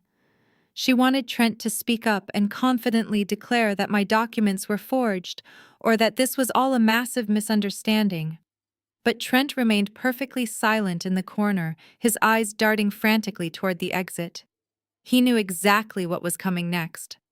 My parents were still sobbing quietly, mourning the catastrophic death of their manufactured legacy. You see, Richard and Patricia thought they were incredibly lucky when that anonymous limited liability company stepped in and bought the vacation estate at the bank auction. I continued, my voice slicing through their whimpers. They genuinely believed that the universe had somehow rewarded their years of deceit with a rich out-of-state investor who had zero interest in actually visiting the property and checking on the grounds. They thought their secret was safely buried under layers of corporate paperwork where nobody would ever find it. They assumed they could just continue their fake country club lifestyle without ever facing the brutal consequences of their financial failure. But the universe does not reward chronic liars and financial abusers. It demands a harsh, unforgiving accounting. I tapped the screen of my iPad, closing the property database and opening a heavily encrypted corporate registry file. I turned the bright screen to face them one more time, ensuring they saw the official state seal. Look closely at the corporate incorporation documents, Nia, I instructed, commanding her attention. Look at the registered operating agent for the limited liability company that holds the deed to that massive estate located in the suburbs. Nia leaned forward, her whole body trembling as she read the bold text flashing on the digital display in my steady hands. Her mouth parted slightly, and a short breath escaped her lips. I did not wait for her to read it aloud. I am the sole proprietor and chief executive officer of that limited liability company, I announced, letting the words detonate in the confined hospital space like a series of perfectly timed explosive charges. I am the anonymous cash buyer. I bought that estate at the foreclosure auction 3 years ago. I am the exclusive legal owner of the house you have been pretending is yours. I pay the annual property taxes. I pay the massive maintenance fees to keep the grounds looking pristine. I own the hardwood floors you walk on. I own the expensive light fixtures hanging from the high ceiling. I own every single brick and blade of grass on that entire piece of property. The absolute shock that hit the room was palpable. My father stopped breathing entirely, his face freezing in a mask of pure existential horror. My mother let out a loud, agonizing gasp, clutching her chest as if her heart had literally stopped beating. Her knees buckled slightly under the crushing weight of the sudden truth. The daughter they had verbally abused, belittled, and deemed a massive failure had silently purchased their most prized possession. I had swooped in and bought the ultimate symbol of their wealth, using the salary from my forensic auditing career, while they were busy pretending I was a bitter single mother, struggling to survive in a tiny apartment. Let us review the legal implications of this newly revealed ownership structure, Nia, I said, shifting my focus back to the terrified public relations executive, who was now utterly speechless. You stood in this emergency room 10 minutes ago and aggressively threatened to sue me into oblivion. You confidently claimed that my 15-year-old son was a criminal trespasser who unlawfully broke into his grandparents' property. You threatened to ruin his entire future based on the premise that Richard and Patricia had the legal authority to grant Trent access while denying it to Leo. But Richard and Patricia do not have any authority to grant anyone access. They are legally nothing more than unauthorized squatters, holding on to a ghost of a life they lost years ago. I stepped closer to Leo's hospital bed, placing my hand gently over his to reassure him. Therefore, my son was not trespassing tonight, I stated with absolute finality. Leo is the direct dependent of the sole legal owner. He was standing inside his own mother's property. He had every legal right to be there without any question. I turned my head slowly, pointing a sharp, accusatory finger directly at Trent. He is the actual trespasser, I declared, my voice ringing with total authority and completely unyielding conviction. Trent had absolutely zero legal permission to step foot onto my estate tonight or any other night. He had zero authorization to bring a dangerous underground syndicate into my house. He forcefully invaded my private property, set up a highly illegal gambling den, conducted massive narcotics and money laundering operations in my living room, and then brutally assaulted my teenage son inside my own home to cover up his felonies. Trent was the squatter, the invader, and the violent criminal. The power dynamic in the room shifted so violently that the physical atmosphere seemed to instantly warp. The realization of his complete and utter destruction hit Trent like a speeding freight train. He literally stumbled backward, his expensive dress shoes slipping awkwardly on the polished hospital floor. He could not maintain his balance as the crushing reality of his situation destroyed his mind. His shoulders hit the blank medical wall behind him with a loud, echoing thud. He raised his hands to his head, pulling at his hair as he slid down the wall in a state of total psychological collapse. He was a trespasser who had just committed aggravated assault against the property owner's son while operating an armed casino. Officer Jenkins took a very slow, highly deliberate step toward my brother, his hand moving securely to his service weapon. The absolute checkmate was finally complete. The absolute checkmate was finally complete. Officer Jenkins stood rigid, absorbing the staggering magnitude of the criminal enterprise he had just inadvertently uncovered. A routine domestic disturbance call had instantly mutated into a massive multi-agency felony investigation. He was no longer dealing with a simple family dispute or a juvenile trespassing issue. He was standing in the same room as a violent felon who had brazenly operated a high-stakes underground casino, facilitated illicit narcotics distribution, and conducted extensive money laundering operations inside a stolen residential property. Jenkins knew his career was hanging by a very thin thread after his initial disastrous mishandling of my son. He needed to secure this arrest perfectly to salvage any remaining shred of his professional credibility. Jenkins unclipped the heavy black radio from his tactical belt, bringing the microphone directly to his mouth. His voice cut through the sterile hospital air with sharp, undeniable urgency. "Dispatch, this is Officer Jenkins requesting immediate emergency backup at Columbus Memorial Hospital, Emergency Room Bay 4. I have a priority, one felony suspect actively on scene. Suspect is involved in organized crime, illegal narcotics distribution, and aggravated assault of a minor. I need all available units immediately. Lock down all hospital exits and secure the perimeter. We have a highly volatile situation and the suspect is an extreme flight risk." The words Priority 1 felony suspect acted as a violent electric shock to Trent's paranoid nervous system. He had spent his adult life operating under the arrogant assumption his wealthy parents would always bail him out. He relied on their stolen money and Nia's public relations spin to shield him from consequences. But looking around the room, Trent realized his protective safety net had been completely obliterated. Richard and Patricia were sobbing helplessly on the floor, utterly bankrupted and stripped of their fake status. Nia was backing away, her eyes wide with terror. And I was standing tall, a forensic auditor who had systematically dismantled his fraudulent empire piece by piece. Trent was completely alone. The suffocating reality of spending decades in federal prison crashed down upon him. His eyes darted wildly toward the privacy curtain, visualizing the short hallway leading directly to the emergency room, sliding glass exit doors. If he could just make it to the parking lot, he could steal a car and disappear into the cold night. Survival instinct completely overrode any remaining logic. Trent let out a desperate guttural yell. He pushed himself off the blank medical wall, kicking a rolling tray table directly toward Officer Jenkins to create a sudden physical distraction. Medical supplies scattered across the floor as Trent lunged forward, lowering his shoulder to blindly plow through the narrow gap between the hospital bed and the doorway. He was running for his life. But Officer Jenkins was fully prepared to redeem his earlier catastrophic failure. He did not flinch when the metal tray crashed against his shins. As Trent bolted for the opening, Jenkins stepped directly into his path with the calculated precision of a trained tactical responder.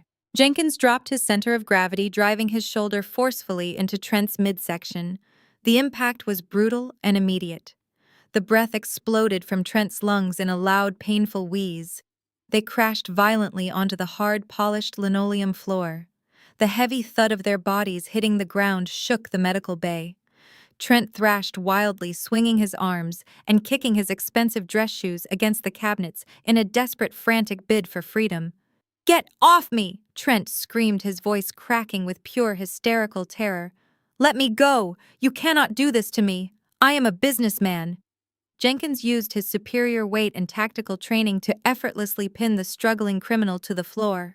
"Stop resisting," Jenkins barked, driving his knee sharply into the center of Trent's spine to physically neutralize the aggressive thrashing. "You are under arrest for aggravated assault, breaking and entering, and organized racketeering. Put your hands behind your back right now, or I will deploy my taser." Jenkins reached into his belt and pulled out a fresh pair of heavy steel handcuffs. He forcefully wrenched Trent's arms backward, ignoring the pathetic screams of pain, and slapped the cuffs tightly onto his wrists. He was finally a restrained prisoner, facing the brutal reality of his own catastrophic choices. Watching her husband being violently pinned to the hospital floor by a police officer triggered an instantaneous psychological pivot within Nia. The polished, sophisticated public relations executive realized that the sinking ship was going down rapidly, and she had absolutely no intention of drowning alongside her criminal husband. Her survival instincts engaged with ruthless, breathtaking speed. She violently pushed herself backward until her back hit the medical cabinets, desperately trying to create as much physical distance between herself and Trent as humanly possible. She threw her manicured hands high into the air, her palms facing outward in a universal gesture of complete surrender and total disassociation. "I had absolutely no idea," Nia shrieked, her voice piercing the chaotic atmosphere with an ear-splitting pitch of manufactured innocence. "I swear to God, I knew absolutely nothing about any of this. He lied to me. He lied to all of us." She pointed a trembling accusatory finger down at her husband, whose face was currently pressed hard against the hospital floor. "I thought he was just hosting normal real estate networking events at the estate. I had zero knowledge about any underground casinos or illegal narcotics. He kept his entire business completely compartmentalized. I am an African-American woman who worked tirelessly to build my own highly respected business from the ground up. I would never risk my entire reputation on his stupid, reckless crimes. I have a legitimate corporate firm. I am a victim of his massive deception, too. Please, you have to believe me. I am a completely innocent bystander in all this madness.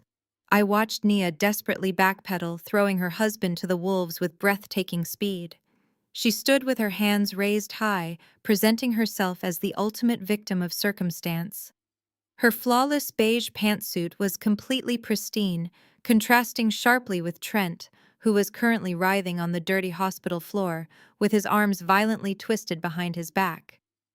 Nia genuinely believed her fast-talking public relations skills could cleanly sever her connection to the massive criminal enterprise exploding in the room.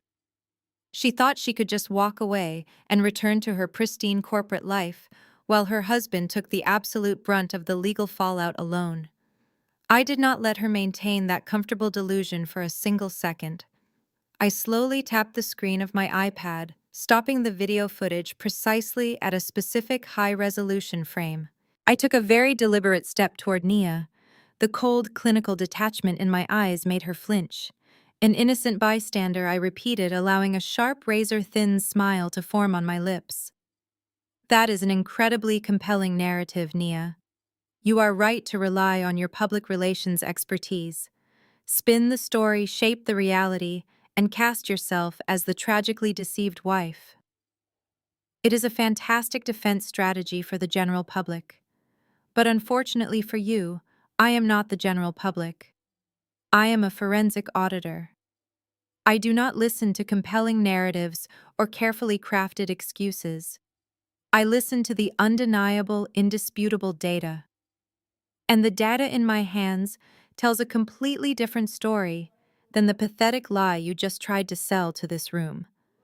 Nia's hands dropped slowly to her sides. Her eyes widened as she stared at the frozen image on my iPad screen. "What are you talking about?" she asked, her voice trembling with sudden raw anxiety.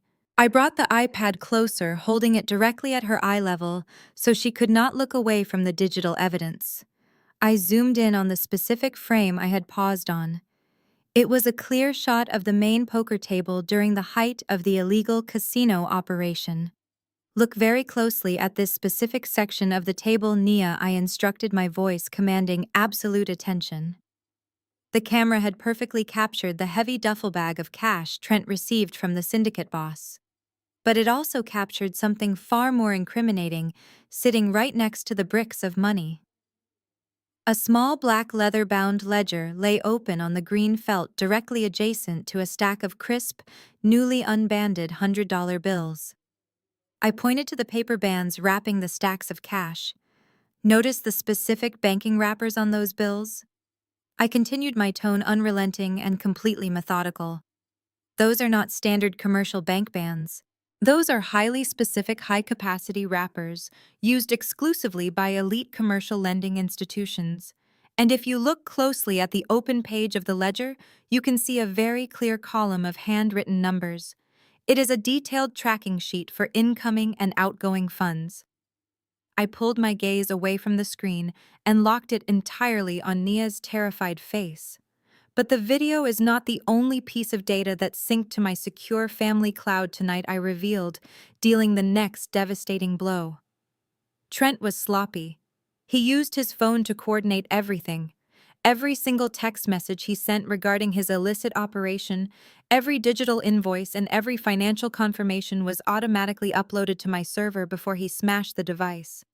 I swiftly swiped the screen, transitioning from the video player to a highly organized digital file folder containing high-resolution screenshots of Trent's text messages. I opened a specific message thread and held it up. "This is a text exchange between Trent and his primary syndicate contact from yesterday afternoon," I stated, reading the contents aloud for the entire room to hear. "Trent confirms the total buy-in amounts for the evening and then provides very specific instructions on how the electronic funds should be processed to avoid triggering standard banking alerts." I scrolled down the screen, isolating a single block of text.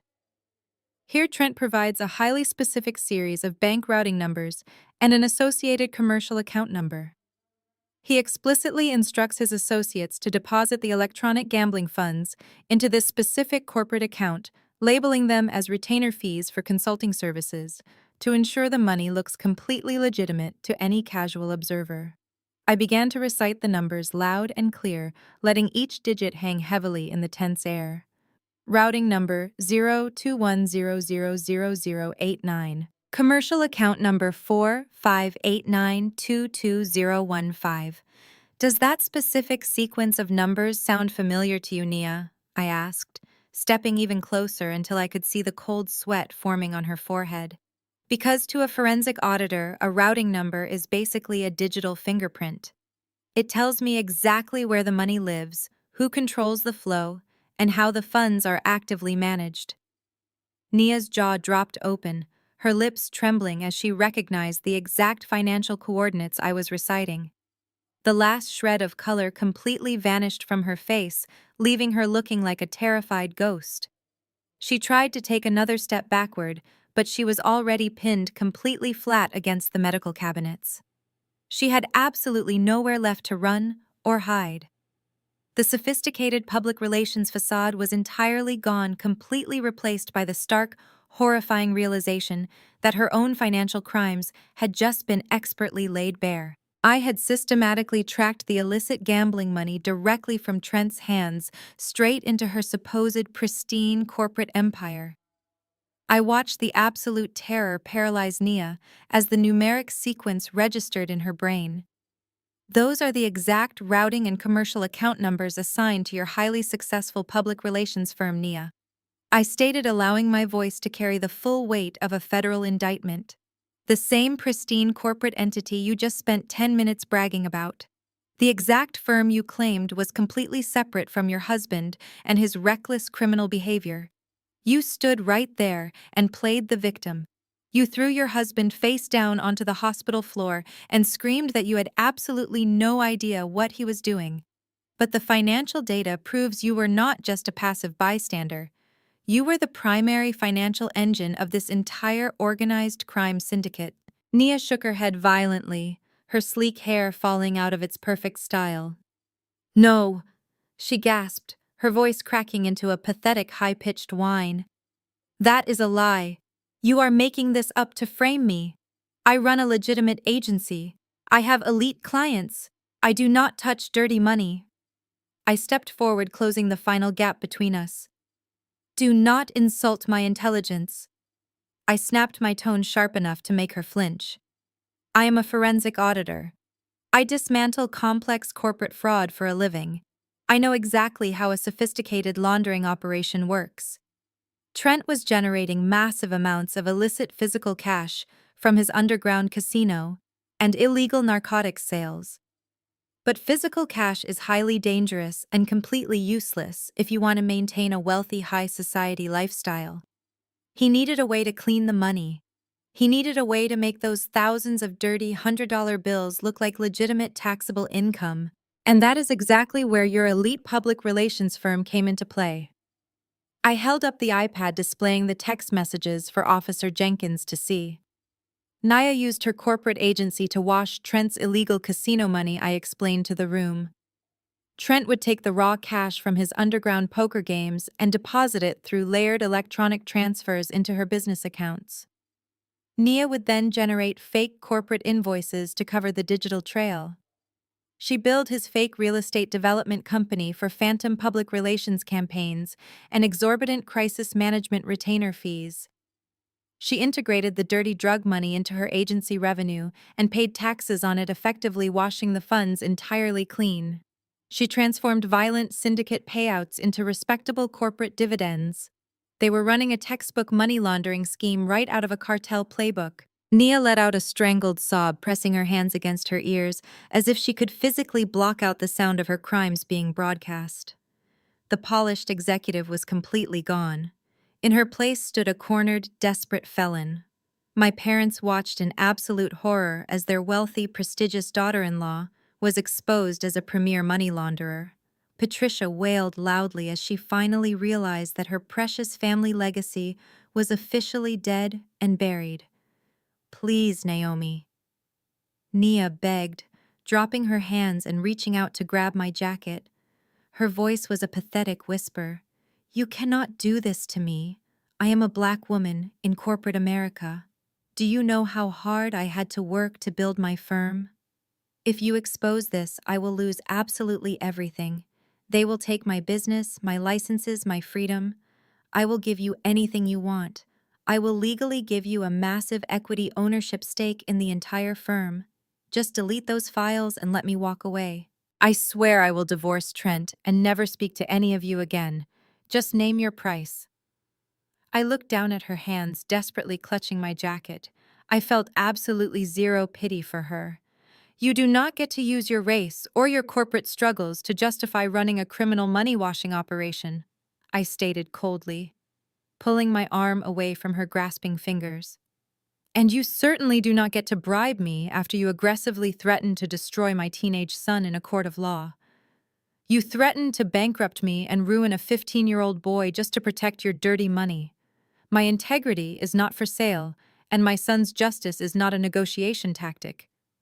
I slowly lifted my left wrist, pulling back my sleeve to look at the face of my watch. The metallic ticking seemed exceptionally loud in the quiet hospital bay.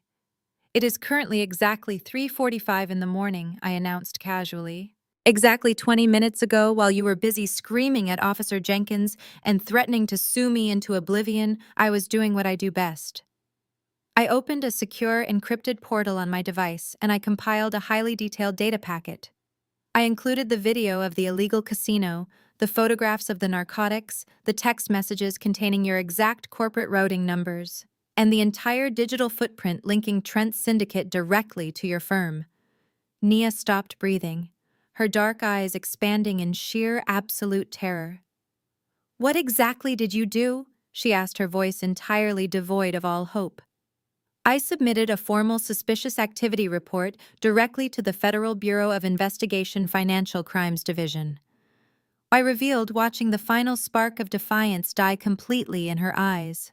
I flagged your corporate accounts for severe money laundering. I attached every single piece of digital evidence that I just showed you. Because of my high-level security clearance and my professional credentials as a director of forensic auditing, my reports bypass the standard review queue. They go straight to the main active investigation desk. The federal agents already have the data, Nia. They have the video, they have the text messages. By the time the sun comes up, the federal authorities will be freezing every single corporate and personal asset tied to your name. You are definitely going to federal prison. You are definitely going to federal prison, hung in the air with the absolute finality of a judge striking a gavel. For a fraction of a second, Nia just stood there entirely frozen. Her brain simply could not process the catastrophic magnitude of what had just occurred. She had spent the last decade meticulously curating an immaculate high society image. She had built a lucrative corporate brand, attended elite charity galas, and networked with the wealthiest power players in the city. She had viewed herself as an untouchable titan of industry who had conquered the corporate ladder through sheer willpower and flawless public relations strategy. She had sacrificed everything for her elite status. Now that entire carefully constructed universe was completely vaporized by a single data packet sent to the Federal Bureau of Investigation. The devastating shock was entirely physical. The psychological collapse happened in a series of violent physical tremors. The pristine beige pantsuit that had served as her corporate armor suddenly looked like a pathetic costume. Nia let out a raw, guttural keen that scraped against the back of her throat. Her knees buckled completely, unable to support the crushing weight of her immediate future. She collapsed onto the hard linoleum floor, landing right beside the scattered medical supplies Trent had knocked over earlier. She did not try to catch herself. She did not try to maintain her dignity or preserve her flawless posture. She just dropped like a heavy stone. Her manicured hands flew to her face, smearing her expensive makeup as thick, heavy tears began to pour down her cheeks. The sophisticated executive was entirely gone. Nia began to rock back and forth, weeping with the profound, agonizing despair of someone watching their own life burn to the ground. She realized there was absolutely no escaping this nightmare. She gasped for air, her chest heaving as full-blown panic took over her respiratory system. The harsh reality of federal prison, the immediate asset freezes, and the utter destruction of her reputation came crashing down upon her, in a suffocating wave of pure dread. Then the devastating grief instantly contorted into pure, unadulterated rage. The betrayal burned deep in her veins. Naya snapped her head up, her tear-streaked face twisting into a mask of pure hatred as she locked eyes with her husband.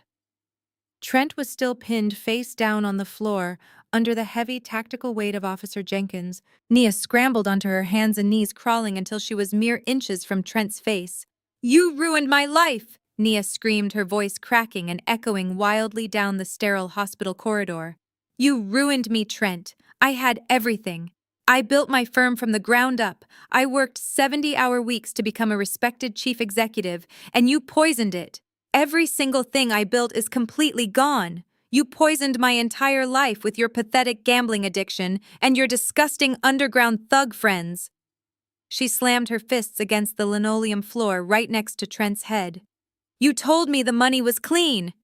Nia shrieked, spittle flying from her lips. "You swore to me that the real estate investments were legitimate. You swore that running the funds through my agency was just a temporary tax strategy. You manipulated me into becoming a federal criminal just to save your own pathetic life from those loan sharks. I am going to lose my business. I am going to lose my license. I am going to rot in a federal cell because I was stupid enough to marry a fraudulent failure like you.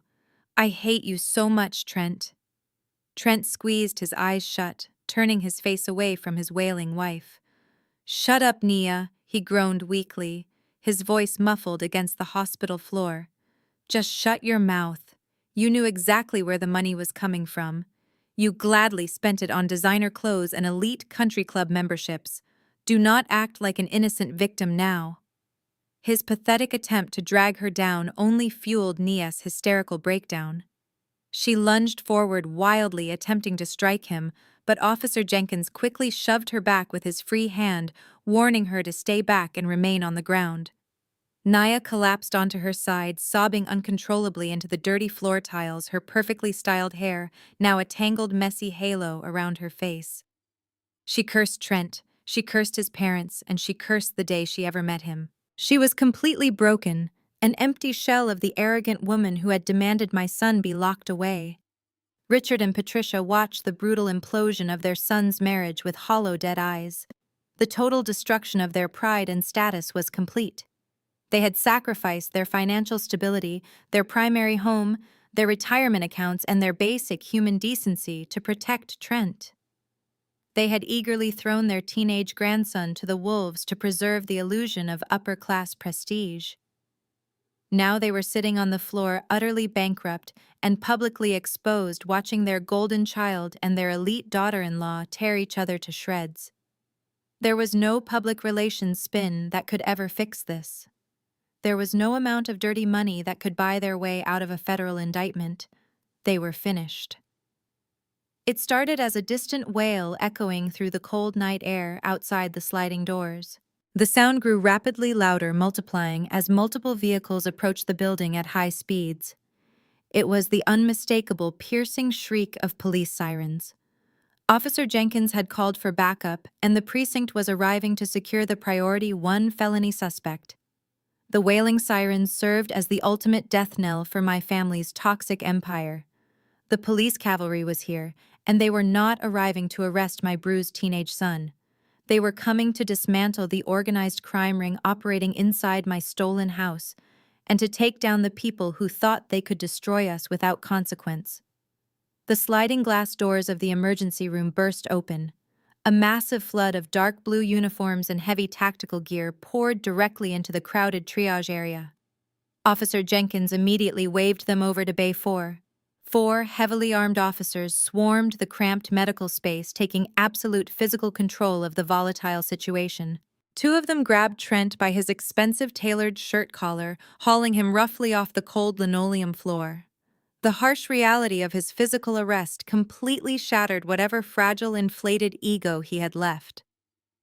The supposed wealthy real estate tycoon, the man who had mercilessly beaten a 15-year-old boy just an hour ago, was instantly reduced to a blubbering, terrified infant.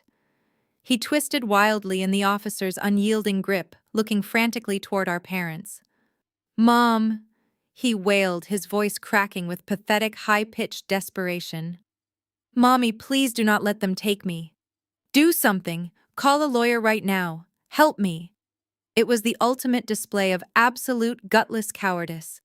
He was a 29-year-old grown man, literally screaming for his mommy in front of a dozen seasoned police officers and bewildered medical staff.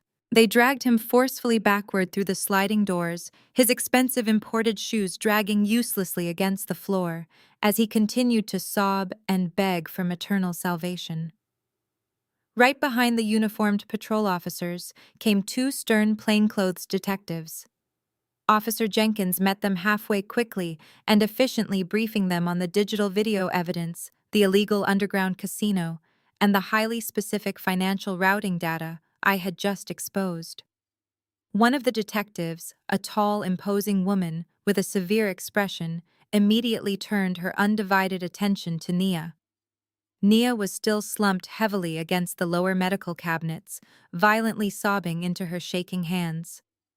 Stand up right now, ma'am, the detective ordered, pulling a pair of heavy steel handcuffs from her leather belt. We have already received an urgent electronic alert from the Federal Financial Crimes Division regarding your corporate accounts.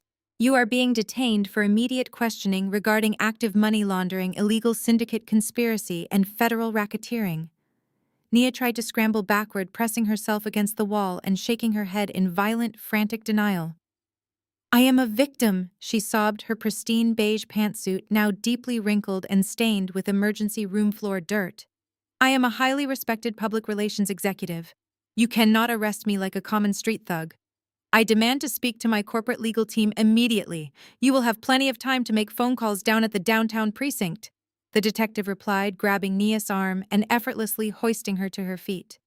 The cold steel snapped sharply around Nia's wrists, permanently ending her glamorous high society charade.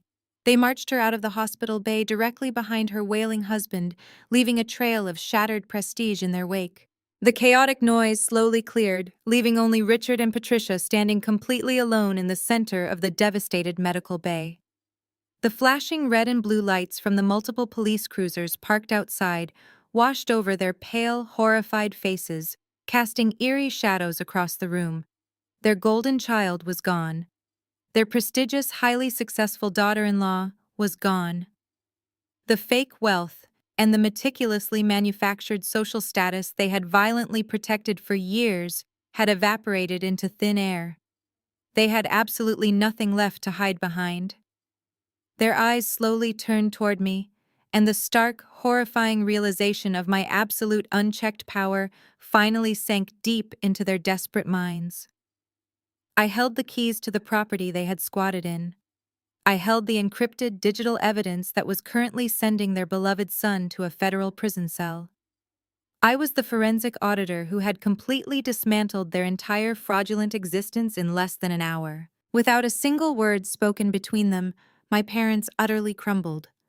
Richard, the arrogant, booming patriarch who had constantly belittled my career and my life choices, collapsed heavily onto his knees. Patricia immediately followed, throwing herself onto the hard floor right at my feet. Naomi, please. Richard begged, his voice trembling with raw, unfiltered, desperate agony. Please, you have to stop this right now. You have to call the police back inside and tell them you made a massive mistake. Tell them the video was altered or faked. You are the only one who can fix this disaster. Patricia reached out with her shaking, manicured hands, grabbing the lower hem of my winter jacket. We are your family, Naomi, she cried loudly, her heavy tears leaving dark, ugly streaks of ruined makeup across her aging cheeks. We are your flesh and blood.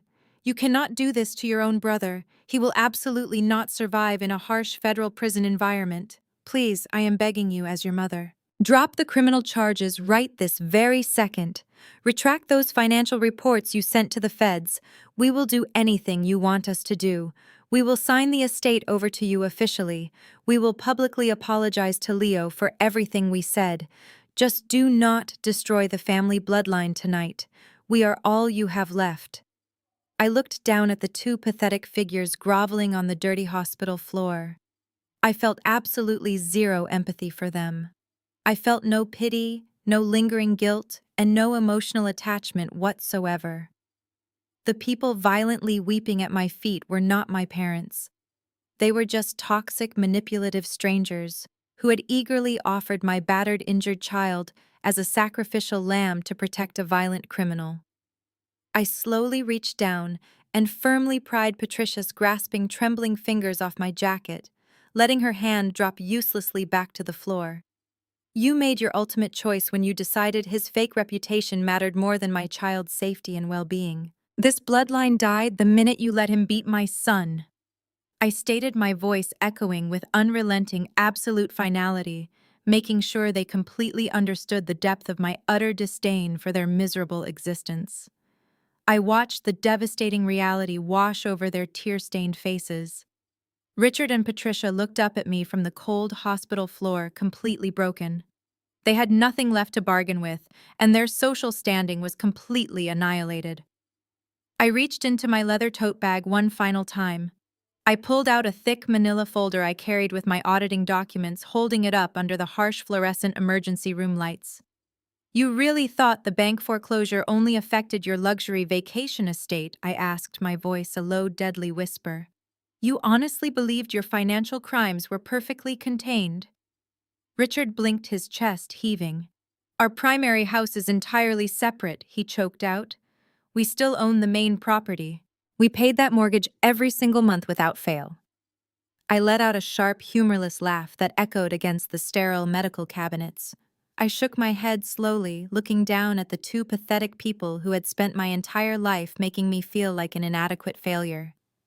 Your financial ignorance is staggering, I stated coldly. When you quietly filed for Chapter 7, bankruptcy 4 years ago, the court did not just seize your secondary assets to pay off Trent's debts. The bank took absolutely everything you owned. They seized your primary suburban residence too. You were facing total immediate homelessness. Patricia gasped, clutching her throat. But we never received a formal eviction notice, she whimpered. We have lived in that house for 30 years. The bank let us stay. The bank did not let you stay, Patricia, I corrected sharply, refusing to call her my mother ever again. A bank does not operate on charity or familial pity. The same anonymous limited liability company that purchased your precious vacation estate also swooped in and bought your primary residence directly from the foreclosure auction. I bought the very house you are currently sleeping in. I am the sole legal owner of your primary home, and I have been quietly paying your property taxes for the last 4 years just to keep a solid roof over your ungrateful heads. Their jaws dropped open as the reality of their situation crushed their spirits. I had literally saved them from sleeping on the streets. I used my hard-earned money to secretly rescue them from complete destitution. I did it because despite all your endless cruelty, I still had a tiny shred of familial obligation left in my heart. I explained, my voice devoid of any warmth. I thought keeping you off the streets was the right thing to do. I thought I could silently protect you from the brutal consequences of your own terrible parenting. I was willing to let you live out your golden years in quiet comfort while you pretended to still be wealthy socialites. I opened the manila folder and pulled out a single crisp sheet of white paper. But tonight you proved that my secret charity was a massive mistake, I declared. You looked at my battered, bleeding teenage son and you chose to protect his attacker. You demanded that I sacrifice my child's safety to save the fake career of a violent, degenerate criminal. You proved that you possess absolutely zero moral compass and zero loyalty to the innocent victim lying in this hospital bed. You do not deserve my protection or my endless grace, and you certainly do not deserve to live rent-free in my house. I let the paper flutter from my hand, landing squarely on the dirty linoleum floor, right between Richard's trembling hands. That is a formal 30-day eviction notice, I announced, executing the final uncompromising boundary. You have exactly 1 month to pack up your pathetic lies and vacate my property. If you are not completely gone by the 1st of next month, I will send the local sheriff's department to physically drag you out to the curb. My parents broke down into loud, agonizing wails, clinging to each other on the hospital floor. Their fake empire was entirely gone. I turned my back on their pathetic sobbing and walked away, leaving the toxic poison of my past behind me forever. I stepped around the privacy curtain and walked back into Leo's medical bay. The pacing of my heartbeat finally began to slow down. The intense adrenaline slowly faded away, replaced by a profound sense of maternal peace.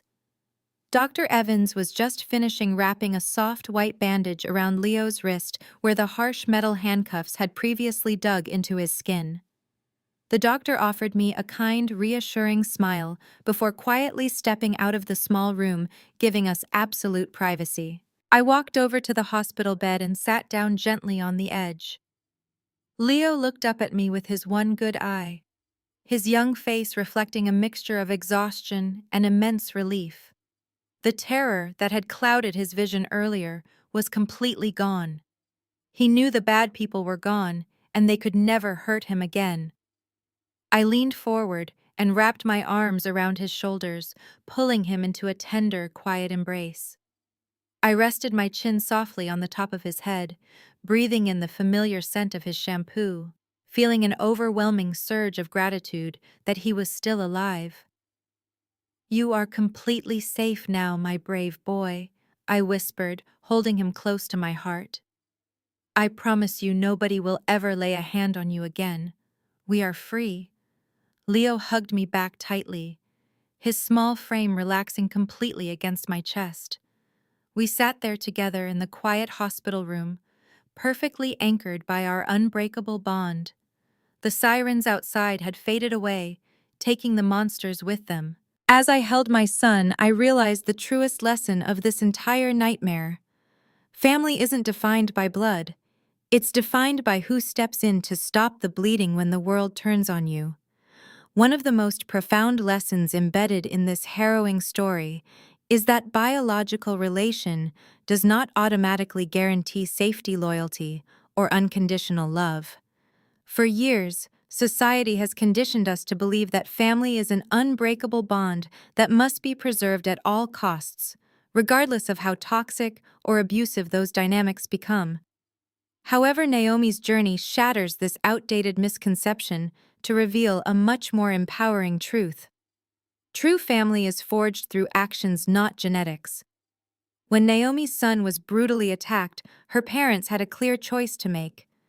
They could have protected their innocent grandson, but instead they chose to shield a violent criminal, simply to preserve their artificial social status and personal pride. Their betrayal demonstrates that toxic individuals will almost always prioritize their own selfish narratives over the physical and emotional well-being of their victims. Naomi's ultimate victory was not just about utilizing her forensic auditing skills to execute a flawless financial checkmate. Her true triumph lay in her unwavering ability to set an ironclad boundary. By handing over that eviction notice, she definitively severed the invisible chains of guilt and obligation that her parents had weaponized against her for decades. This story teaches us that true strength often requires walking away from the people who share your DNA, when they continually prove they do not have your best interests at heart. Financial independence and emotional resilience are the ultimate shields against manipulation. You have the absolute right to define your own family and to build a sanctuary exclusively with people who bring you peace, support, and genuine love. Never let anyone use biology as an excuse for abuse. If you have ever had to cut ties with toxic relatives to protect your own peace, please share your personal survival story in the comments below.